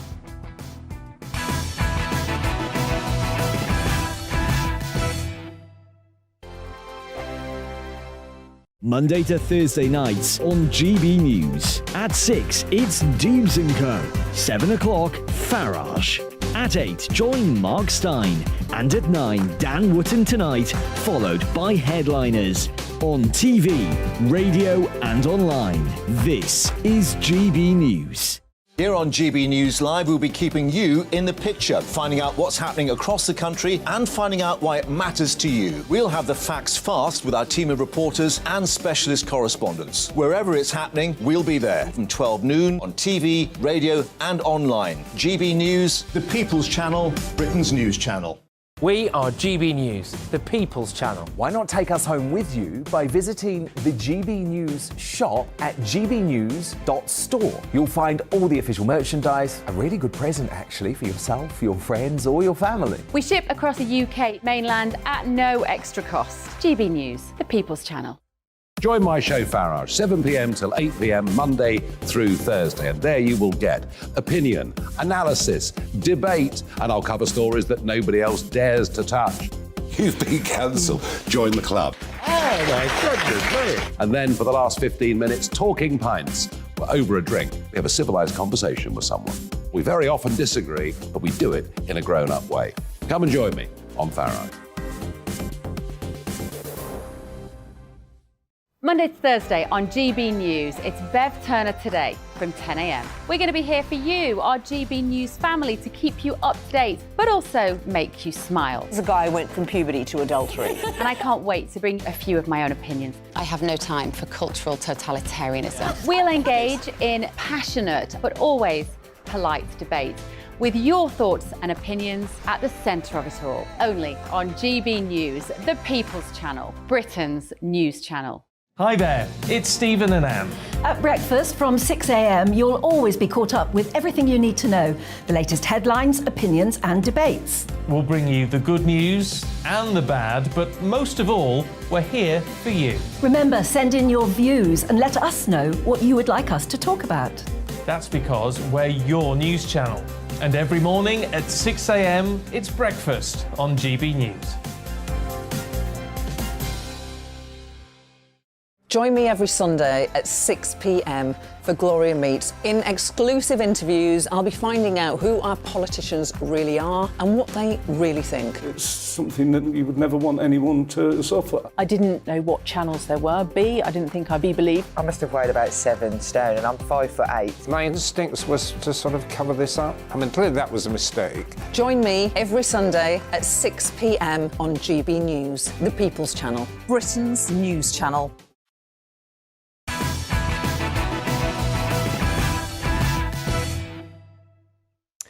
Welcome back. Now, I spent today reading Prince Harry's pathetic, self-serving and tone-deaf autobiography Spare, so you didn't have to. And predictably, everyone in the Duke of Suffering's world is a pantomime villain, except for him.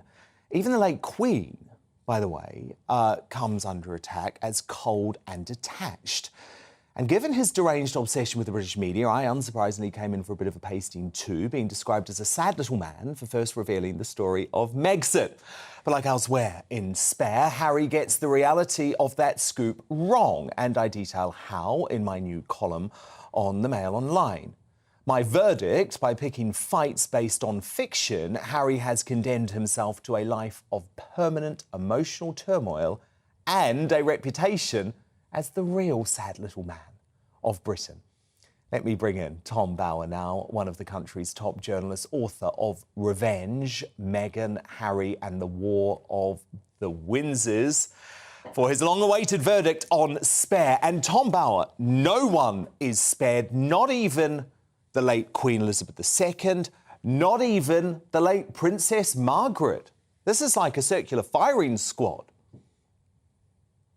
Well, it's a nasty, vulgar book, and it is deeply dishonest. And I think the product clearly of his therapist urging him to attack everyone, to assert himself and to somehow cure him of all his maladies.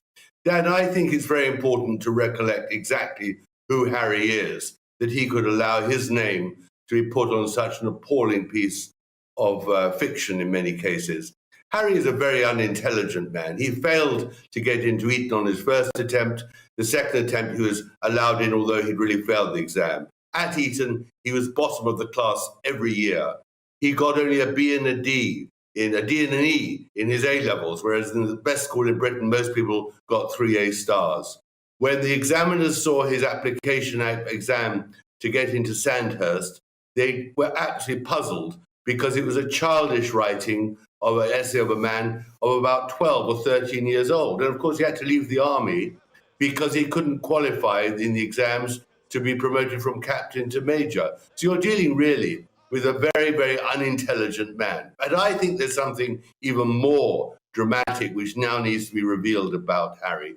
He has for 25 years been a drug addict. On his own admission, he has taken many drugs. And I know for a fact that in Montecito, he smokes weed nearly every day. And in that undoubtedly has contaminated his mind, which already because is weak. In the book, and of course... sorry, Tom, can I just want to pick up on the drug thing, because in the book, there is a moment where he's accused of being an addict and he denies it, but he's detailing drug use, isn't he, right up until the present day. And it seems to be very regular. Absolutely. And I think on this point, you really got to remind people that his mother-in-law, Doria, when she met Meghan's father, was in fact a drug dealer. And one of the things which all detailed in my book is legally safe, don't worry. And one of the reasons that Thomas and Doria broke up was not only her very, very heavy drug use, but also she was selling it. And then, of course, she disappears for 10 years from Meghan's life, effectively. Legally, I can't tell you why. But there's no doubt that drugs played a big part in her life. And now I think drugs is still playing a big part in Harry's life, which I think accounts for the fact that he has absolutely no awareness of the terrible damage which has been written for him by his ghostwriter, his editors in New York, the Hollywood scriptwriters, to attack the royal family in the most astonishing way, and also to expose him, to ridicule. I mean, all these stories about the fight with William, the loss of virginity, his seduction of Megyn, one story after another, which casts him as a complete idiot, and of course casts him also as a person of great danger, estranging him from the royal family. I don't think he is really aware of the huge damage he has caused his family and also himself. Well, no, I was thinking about this today, Tom, because it feels like he's almost become owned by a cabal of Meghan's Hollywood yes people, and we know what they're like. They're very woke, they're very controlling, they want to make lots of money, but also this psychotherapy crowd. And I think it's fair to say that the sort of therapy path that Harry's gone down has actually become quite damaging to him. And there's a moment in the book where he admits that Prince William has said exactly that to him. And that was really telling to me, because remember, it was Prince William who first actually encouraged Harry to go to therapy in the first place. So it's not that William is somehow some stiff upper lip British bloke who doesn't believe in therapy. It's the fact that he believes the type of therapy that Harry is undergoing has actually become really damaging. Absolutely. And this is what exposes the terrible deceit by both Meghan and Harry. Here is a man who, when he's attacked by his brother, his first call is to his therapist. But when his wife, allegedly, is on the verge of committing suicide, tells her to go visit human resources in Buckingham Palace. He doesn't call his therapist. None of these things add up. And so what I think you're really witnessing in this extraordinary book is of that this couple are basing their whole narrative on fiction, on lies, and causing damage to others to now somehow relieve their own burden and their own wants and psychological problems. And in the end, I think we're going to see a terrible tragedy in Montecito to Harry, and his family is going to find themselves burdened by a very sick man.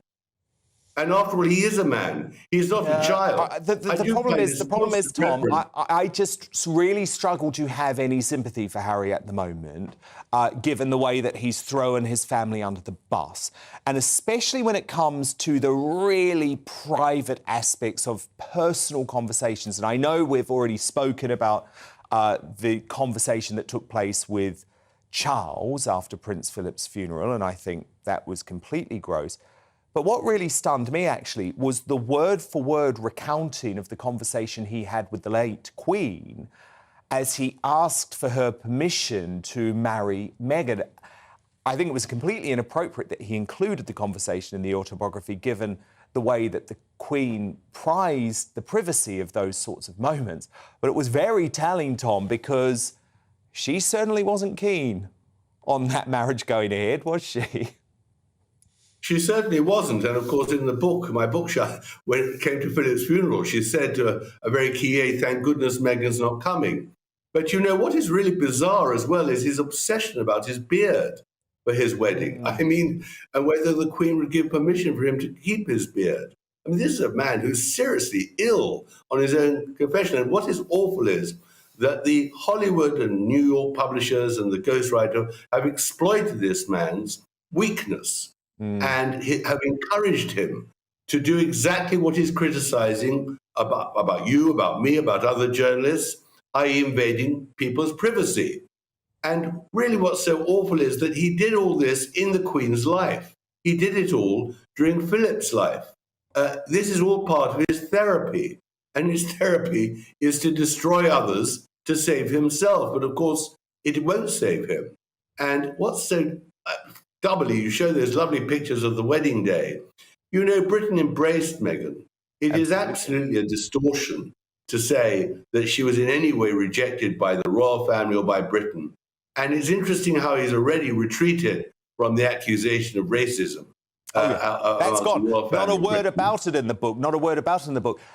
Tom, we know Meghan is an actress. It feels sad to me how gullible Harry is when it comes to Meghan's behaviour. So he recounts time and again in the book. I mean, he honestly mentioned it numerous times, how amazing it was that Megyn knew nothing about the royal family, how it was incredible that she had never Googled Prince Harry and she knew nothing about the royal family. I mean, does he think we are stupid to believe that? He even talks about a specific moment where Megyn didn't recognise Prince Andrew, apparently, and he says, see, it's proof she never Googled my family. I mean, come on, Tom, come on. Well, she knew everything about the royal family.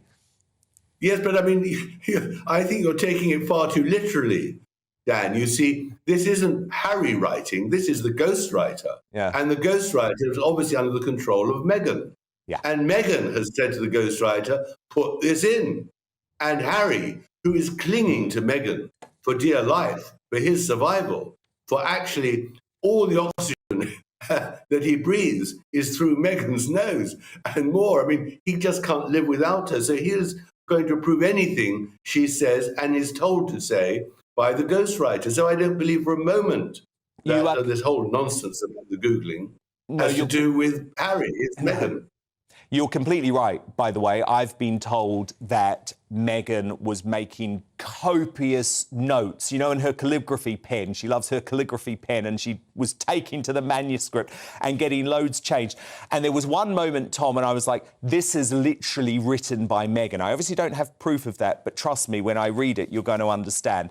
Harry mentions meeting a page 3 girl, and then in brackets after, he says, that was the accepted misogynistic objectifying term for young women featured each day on page 3 of Rupert Murdoch's The Sun.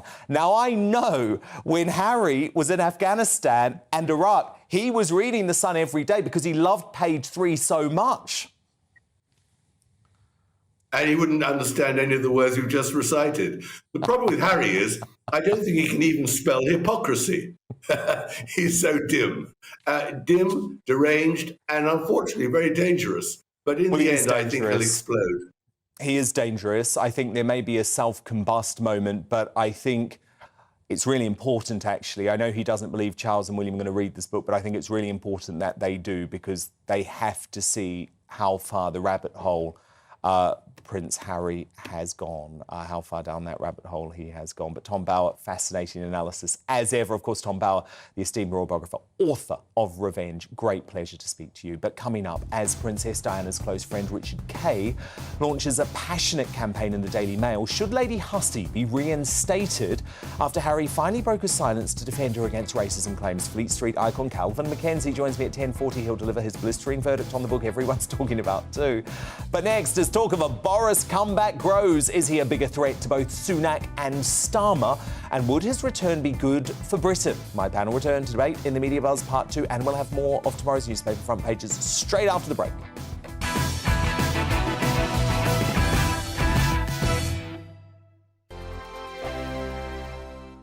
We are GB News, and we'd like to say thank you to each and every one of you for bringing us your conversations, for helping our great nation find its voice. We are here for you on radio, television, and online, across England, Scotland, Wales, and Northern Ireland. It's not the BBC, you know, you actually get your facts right. We are proud to be GB News, the People's Channel, Britain's news channel.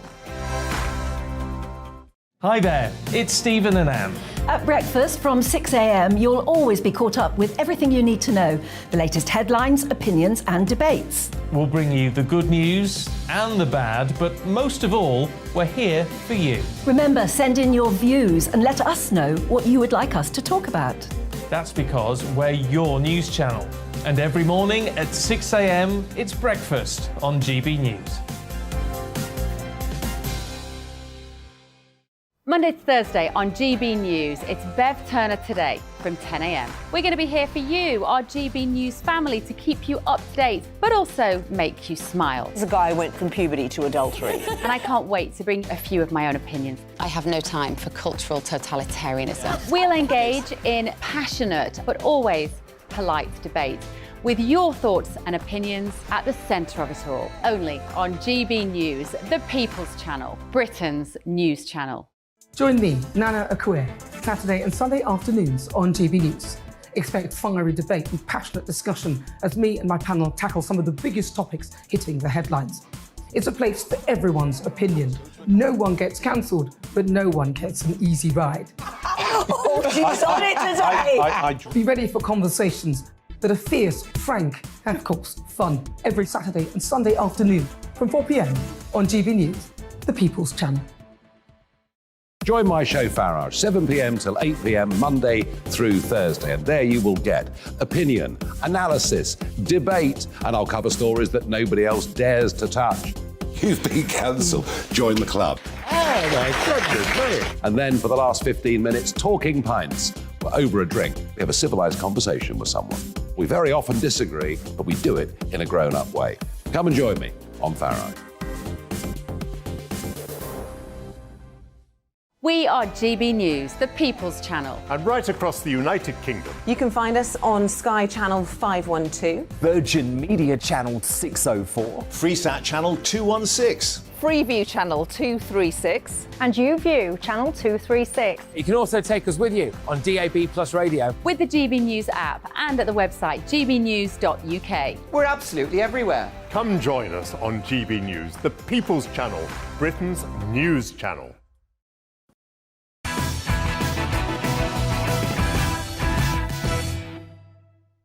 Let's return to tomorrow's news tonight now in our Media Buzz. Lots of front pages have been delivered, so let's go straight to them. The Independent reveals the statistic that the number of NHS patients waiting more than 12 hours for A&E treatment has hit 50,000 a week for the very first time. The Sun reports on a deadly shipment of uranium intercepted at Heathrow Airport. The undetected nuclear material was due to be shipped to Iranian nationals inside the UK, according to the paper. The Daily Mirror reports that Boris Johnson, that's the Daily Telegraph actually, which leads with comments from the Fed chief saying that it is not their job to save the planet. The Fed risks undermining their independence by wading into social issues, Jerome Powell warned, speaking at a conference in Sweden, and I couldn't agree with him anymore, actually. And the Daily Express reports how the clock is ticking for Rishi Sunak to sign a deal with striking nurses that will prevent a 2-day walkout next week. Meanwhile, the Overwoke Church of England has pledged £100 million for slave trade reparations. More on the Media Buzz now, though, with tonight's superstar panel. Top Daily Mail columnist Amanda Platel, the Conservative commentator Calvin Robinson, and the best-selling author Rebecca Reid. Now, with the Conservatives still struggling in the polls amid growing concerns in the party about Rishi Sunak's personality and popularity, could Boris Johnson be back in number 10 sooner rather than later? Tonight, the former PM unveiled a new portrait of himself at the famous Carlton Club, a renowned temple of Toryism, before delivering a keynote speech to staunch supporters, one of whom described the event as an, quote, opportunity to show that Boris hasn't gone away. And there's no denying it, he made an entrance that attracted attention as if he was an A-list celebrity. Can you imagine any other politician being mobbed by lovers and haters like this? Is this your comeback, Boris?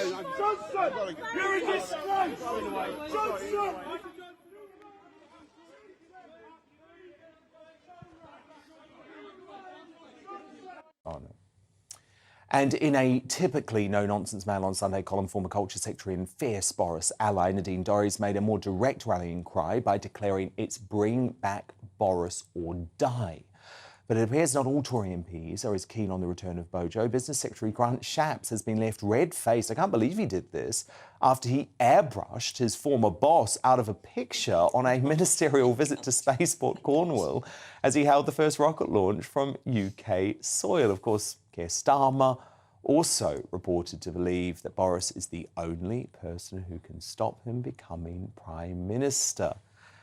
So look, Amanda Patel, you are a former Tory advisor. What has really frustrated me is that all of a sudden the MPs seem completely happy with being 20, 30 points behind in the polls, when actually, when Boris Johnson was in power, it was about 5 points behind. Sunak's doing no better than Liz Truss, who they ruthlessly deposed. Dan, they're not happy. They're not happy. I had one on the phone to me today saying, did you read the piece in the Sunday Times this week about our plot to get Boris back in? I said, yeah, I did. There's whole cabals of them. There's so little. It's so surprising that Rishi got in on the back of the MPs. He has no support from Conservatives in the country. is the plain fact. You and I know, 20 points behind now, he does not have a chance of anything but a landslide defeat if he is the Tory Prime Minister. You're a loyal Conservative and have been for many years. Would you vote Tory if Sunak remains Prime Minister? No, I would not. I can tell you here and now, I will not vote Conservative for only the second time in my life if Rishi Sunak's Prime Minister, if he's still the leader of the Conservative Party. And you would if Boris? Of course I would. I mean, Boris would transform everything. You know, look, I don't like the guy personally. He hates my guts. He said really, really rude things about me. He once said, I will not break F asterisks, bread with that F asterisks, and then the C word, and it wasn't cake, OK? He hates me, right? It's visceral. But I think that he is the best thing that's happened to the Conservative Party in a quarter of a century. I think he's the only chance we have of winning the next election. 2 years before the election, we can get Rishi out, who will never win, get Boris in. Kelvin, that's fascinating to hear that from Amanda, isn't it? Because for such a loyal Tory to say, no, I won't vote for Sunak, He's not a Tory. I think needs to Sunak's wake not a up Tory. Conservative MPs, because this ain't working. And I think the reason you know it's not working is when you have the British bashing corporation, because I saw this, Laura Koonsberg at the weekend saying, oh, there's not going to be a change of leadership again this year. They want because the media loved this globalist being in power. The globalists won the coup. They got their man Rishi in, but the party didn't want him, the country didn't want him, and they still don't. I love Nadine Dorries. She's absolutely right. If the party goes with Boris, they have a chance again. If they don't, they are kaput. But you know my theory. I think they need to get destroyed. I think they need to get wiped out so they can come back to the centre, find their ideology again, find what it is they stand for rather than just being against Labour, and have something for people to vote for. And the only way they'll get that is if they get destroyed at the ballot box. Rebecca, how do you feel as a lefty about the return of Boris? I feel that they would be mad not to take the excuse to take a break. There is some dignity What, a break from power? From being in power. So allow Sunak to... to say, look, do you know what? 13 years is a very long time. And when you are fighting fires on every single front, you do not have any opportunity to properly get your house in order. But it's too dangerous to let Sunak have 5 years in power. This is such a critical time for this Sunak isn't going to get... Sunak isn't going to get 5 be in power for 5 years. No, it's absolutely not. Yeah. If you think about it calmly and you try and take yourself out of the partisanism... You said Sunak. Oh, sorry, you said Sunak. I'm here to correct you. Same thing, that's the problem. It's OK. What is the difference? No, that's a very fair point. I think that, look, you know I never wanted Fishy Rishi as Prime Minister, but I mean it's too dangerous to allow Starmer power for his 5 critical years for this country. And I don't trust that he's going to be the centrist leader. I think he's going to move to the People have incredibly short memories. People will blame Keir Starmer for everything that is hard when he is Prime Minister, despite the fact that none of it would actually be as a direct result of anything he had done. By the time Keir Starmer comes to fight his election for a second term, people will be cross with him because of things that happened way before as Prime Minister. People will want change because life is hard. Boris will come back. He will put money in the bank. He will have enough money to pay the millions of pounds of school fees he needs to pay, and then he will be able to come back. This is word for word what happened with Clement Attlee and with Winston Churchill. And we all know that's where he gets all of his ideas from. And Boris is a magician. I mean, there's just some magic about him. He connects, as we saw with winning the Red Wall. He connects with Labour supporters. And I just think him coming back after we've had a year of Rishi, because you've got to remember that Keir's doing his job at the moment, encouraging the strikes. So the economy is going to be in an even worse position in a year's time. The May elections will be the key thing, the local elections. So if Rishi does badly at that, it'll be boom time for Boris. But Boris is only ever out for Boris, and in order to be able to get... He cares about the country. In order to be able to get a full block of time doing the best job, he needs 5 years out, and then I think he'll be back in. No. 100%. Now, believe it or not, privacy-loving Prince Harry is still not done with his publicity book for Spare. Next stop on the International Pity Party is US satirical programme The Late Show with Stephen Colbert. His interview will air overnight, but has already been teased on the show. And while Harry considers the British press to be literally the devil for celebrating his marriage and pointing out his wife as an actress, he has no issue with the liberal US media taking cheap shots at his home country or mocking his apparently traumatic time at Eton with Prince William. Watch. Prince Harry will be right there on this show, so stock up on corgis and steal a priceless cultural treasure from one of your colonies, because The Late Show is going imperial, OK? Well, that's heartbreaking. I mean, to be rejected by his older brother at school, even though that magic hat sorted them into the same house. What do you think? Hufflepuff? What do you think, Hufflepuff, Gryffindor? I'm not sure. That's the guy who's chosen to interview him. Odd. But I suppose being humiliated by Hollywood is preferable to fame-hungry Harry than being held to account at home. It'll be tricky taking America, though, when the whole country sees you not as a prince, but a fool.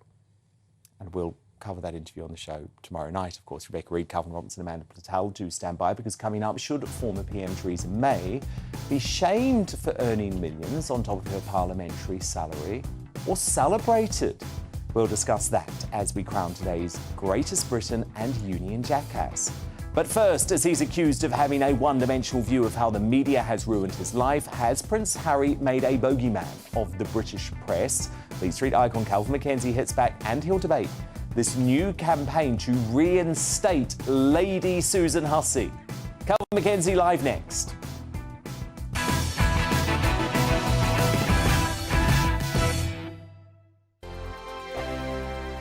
Every morning from 6 o'clock, we'll wake you up with GB News Breakfast with all the stories you didn't know from the night before. So whether it's serious news, entertainment, or your own views from all over our great nation, we're here to kick off your day with a smile.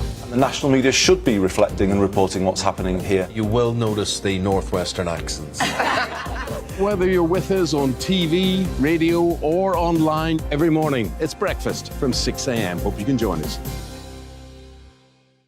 We are GB News, right across the nation. You can get us on television, on radio, on digital. We're absolutely everywhere. Amazing! You see, amazing! You remind me of me in the European Parliament. But here's the most important bit. We are not part of the mainstream establishment. We think and speak just like you do. We are the People's Channel. Magnificent. That's really, really thoughtful. Come and join us on GB News, the People's News Channel. My name's Tom Harwood, and join me 9:30 a.m. every weekday for The Briefing, your one-stop shop for everything you need to know about what's going on in politics today. I wonder if this is a deal that might need to be like the biscuits in this factory, twice baked. Is there not an opportunity here to win out against the extremes? Tom Harwood, GB News. What are you going to do about it? Things should have been done differently, and they certainly are being done differently. Don't miss it. The Briefing with me, Tom Harwood, 9:30 Monday to Friday on GB News. Join me, Nana Akue, Saturday and Sunday afternoons on GB News. Expect fiery debate and passionate discussion as me and my panel tackle some of the biggest topics hitting the headlines. It's a place for everyone's opinion. No one gets cancelled, but no one gets an easy ride. Oh, she's on it today! Be ready for conversations that are fierce, frank, and of course, fun. Every Saturday and Sunday afternoon from 4 p.m. on GB News, the People's Channel.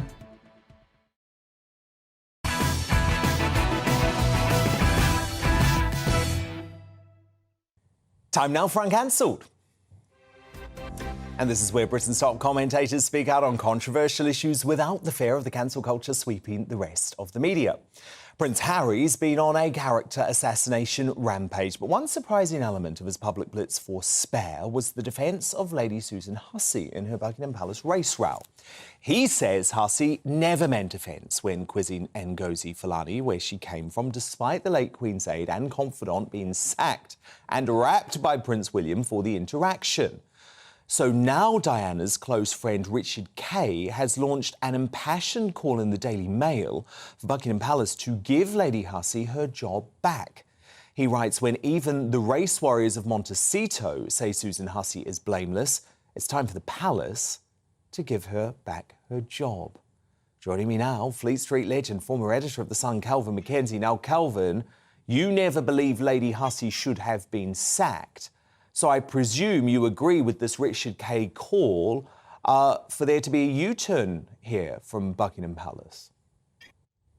Right. Well, her sacking was a total disgrace, and was an overreaction by, I suspect, and you wouldn't have to be a genius to say, by Prince Charles and William, who were concerned about what the reaction would be, in relation to Meghan, and B, possibly in relation to the Commonwealth.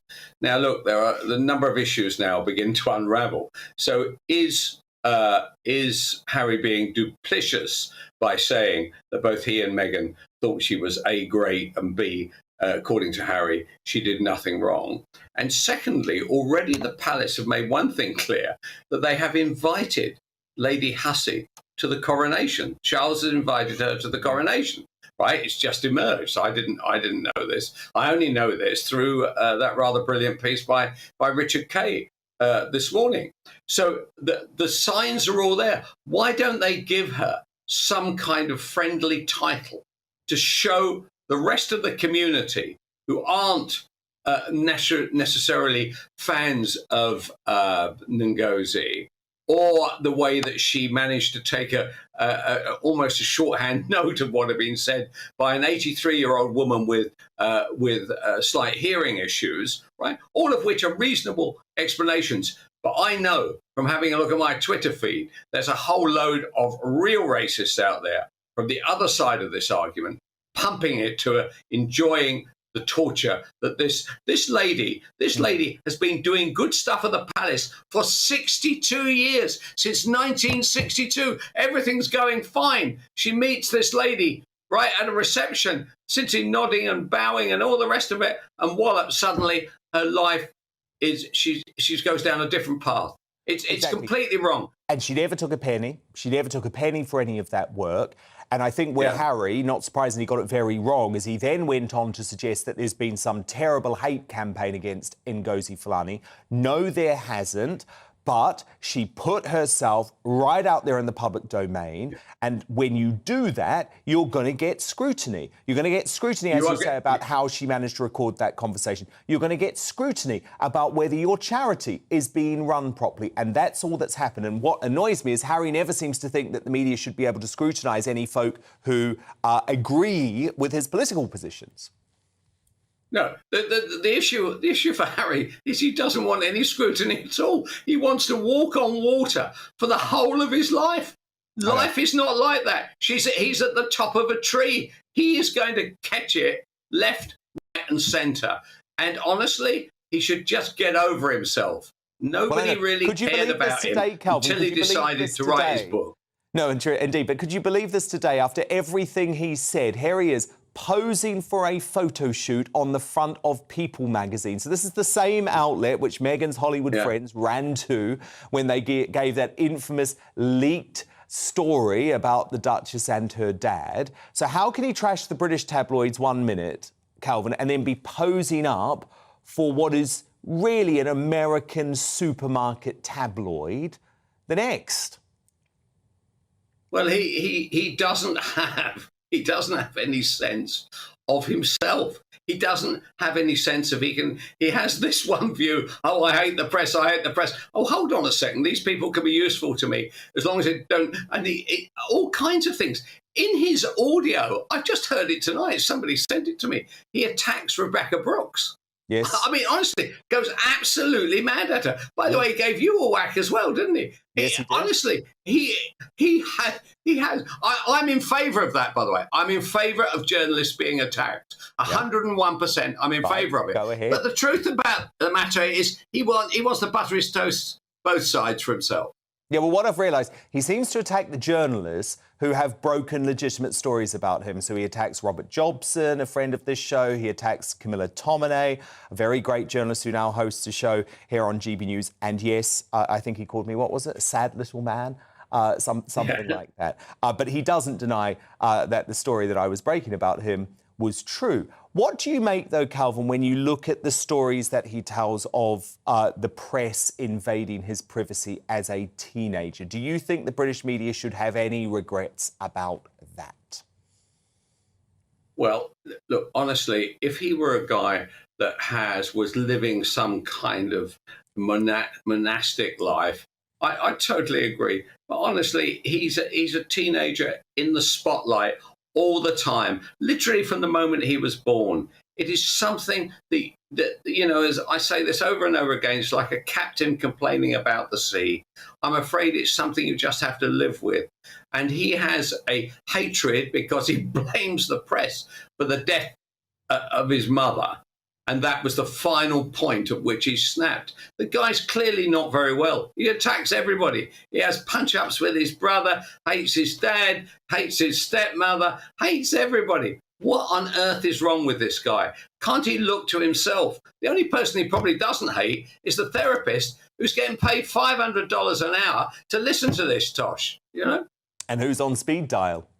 You know, He's the on first speed- person speed dial. he called I tell you what, after he he'd would had have the a little good- fisticuffs with he'd Harry. have a- With William, sorry, was the therapist. Yeah, no, he would have a good story about having to sit there and listen to this nutbag giving it to him for hours on end about what a dreadful life he's had.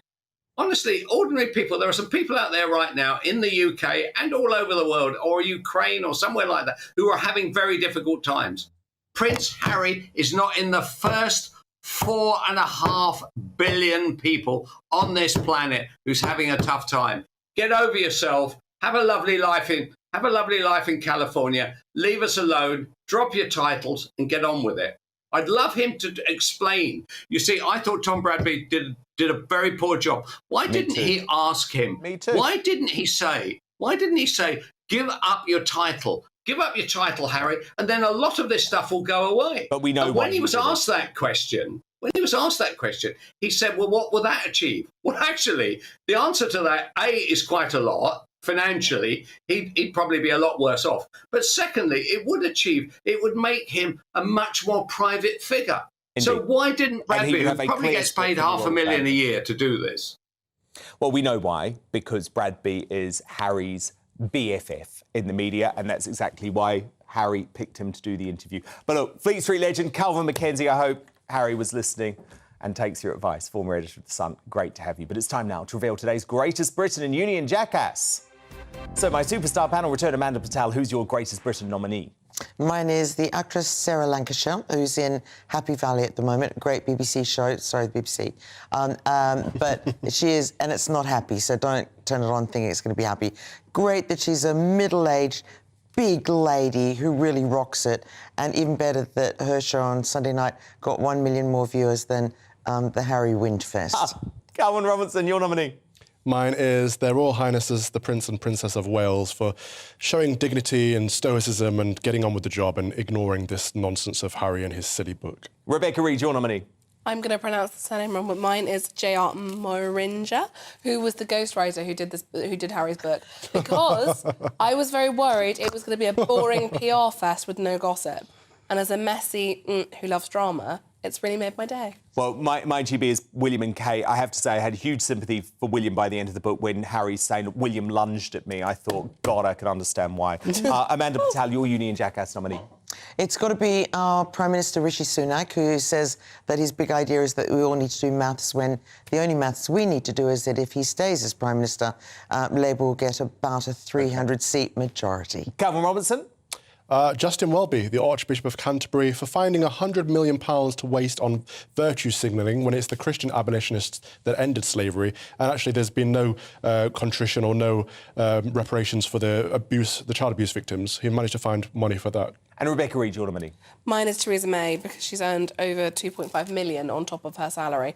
I actually don't have any beef with her usually. good for her. But MPs should have one job, and that one job should be being an MP. OK, well, I'm actually going to go with Sunak simply because I think the lack of scrutiny on this bloke, who is so far behind in the polls, shows you that the fix was always in with the globalists and the media, and that is why they deposed Boris and then got rid of Truss so successfully. Amanda Patel, Calvin Robinson, Rebecca Reid, my superstar panel, thank you so much. I'm back again tomorrow night from 9 p.m. Headliners is up next, though. Good night.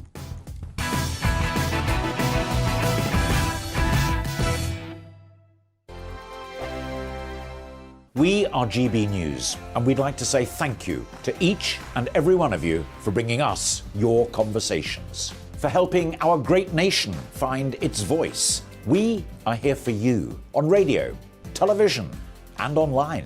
across England, Scotland, Wales, and Northern Ireland. It's not the BBC, you actually get your facts right. We are proud to be GB News, the People's Channel, Britain's news channel.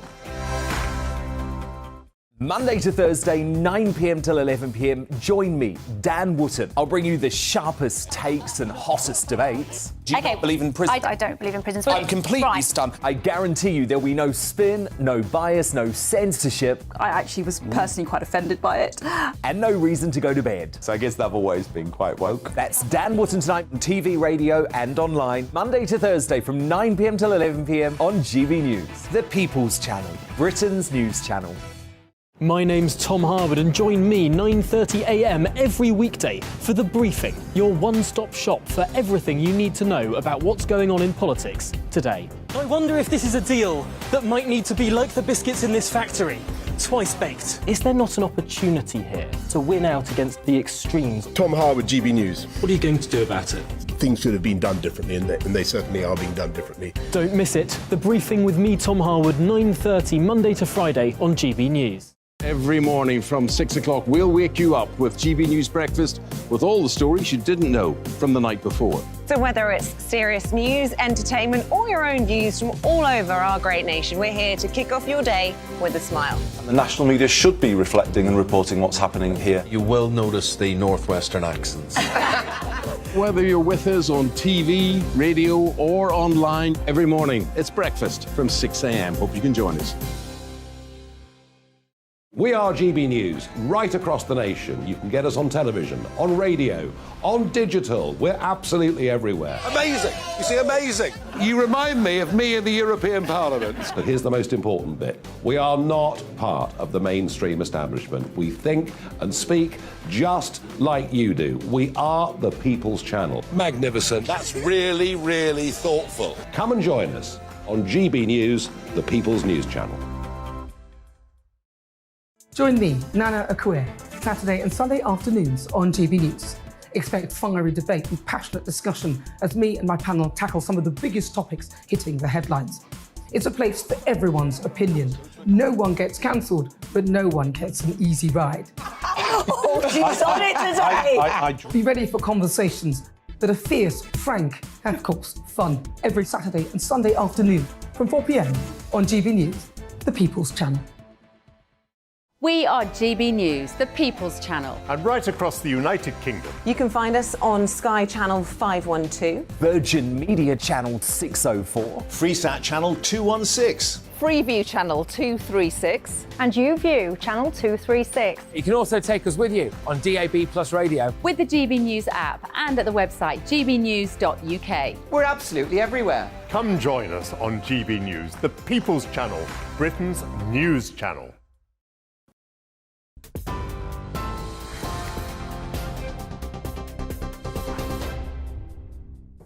You with GB News in a moment, headliners, but first, let's get the latest news headlines. Unions have condemned a newly proposed law that will enforce minimum service levels for public sector workers during industrial action. The bill will apply to health, fire, education, transport and border security services. And under the proposed law, unions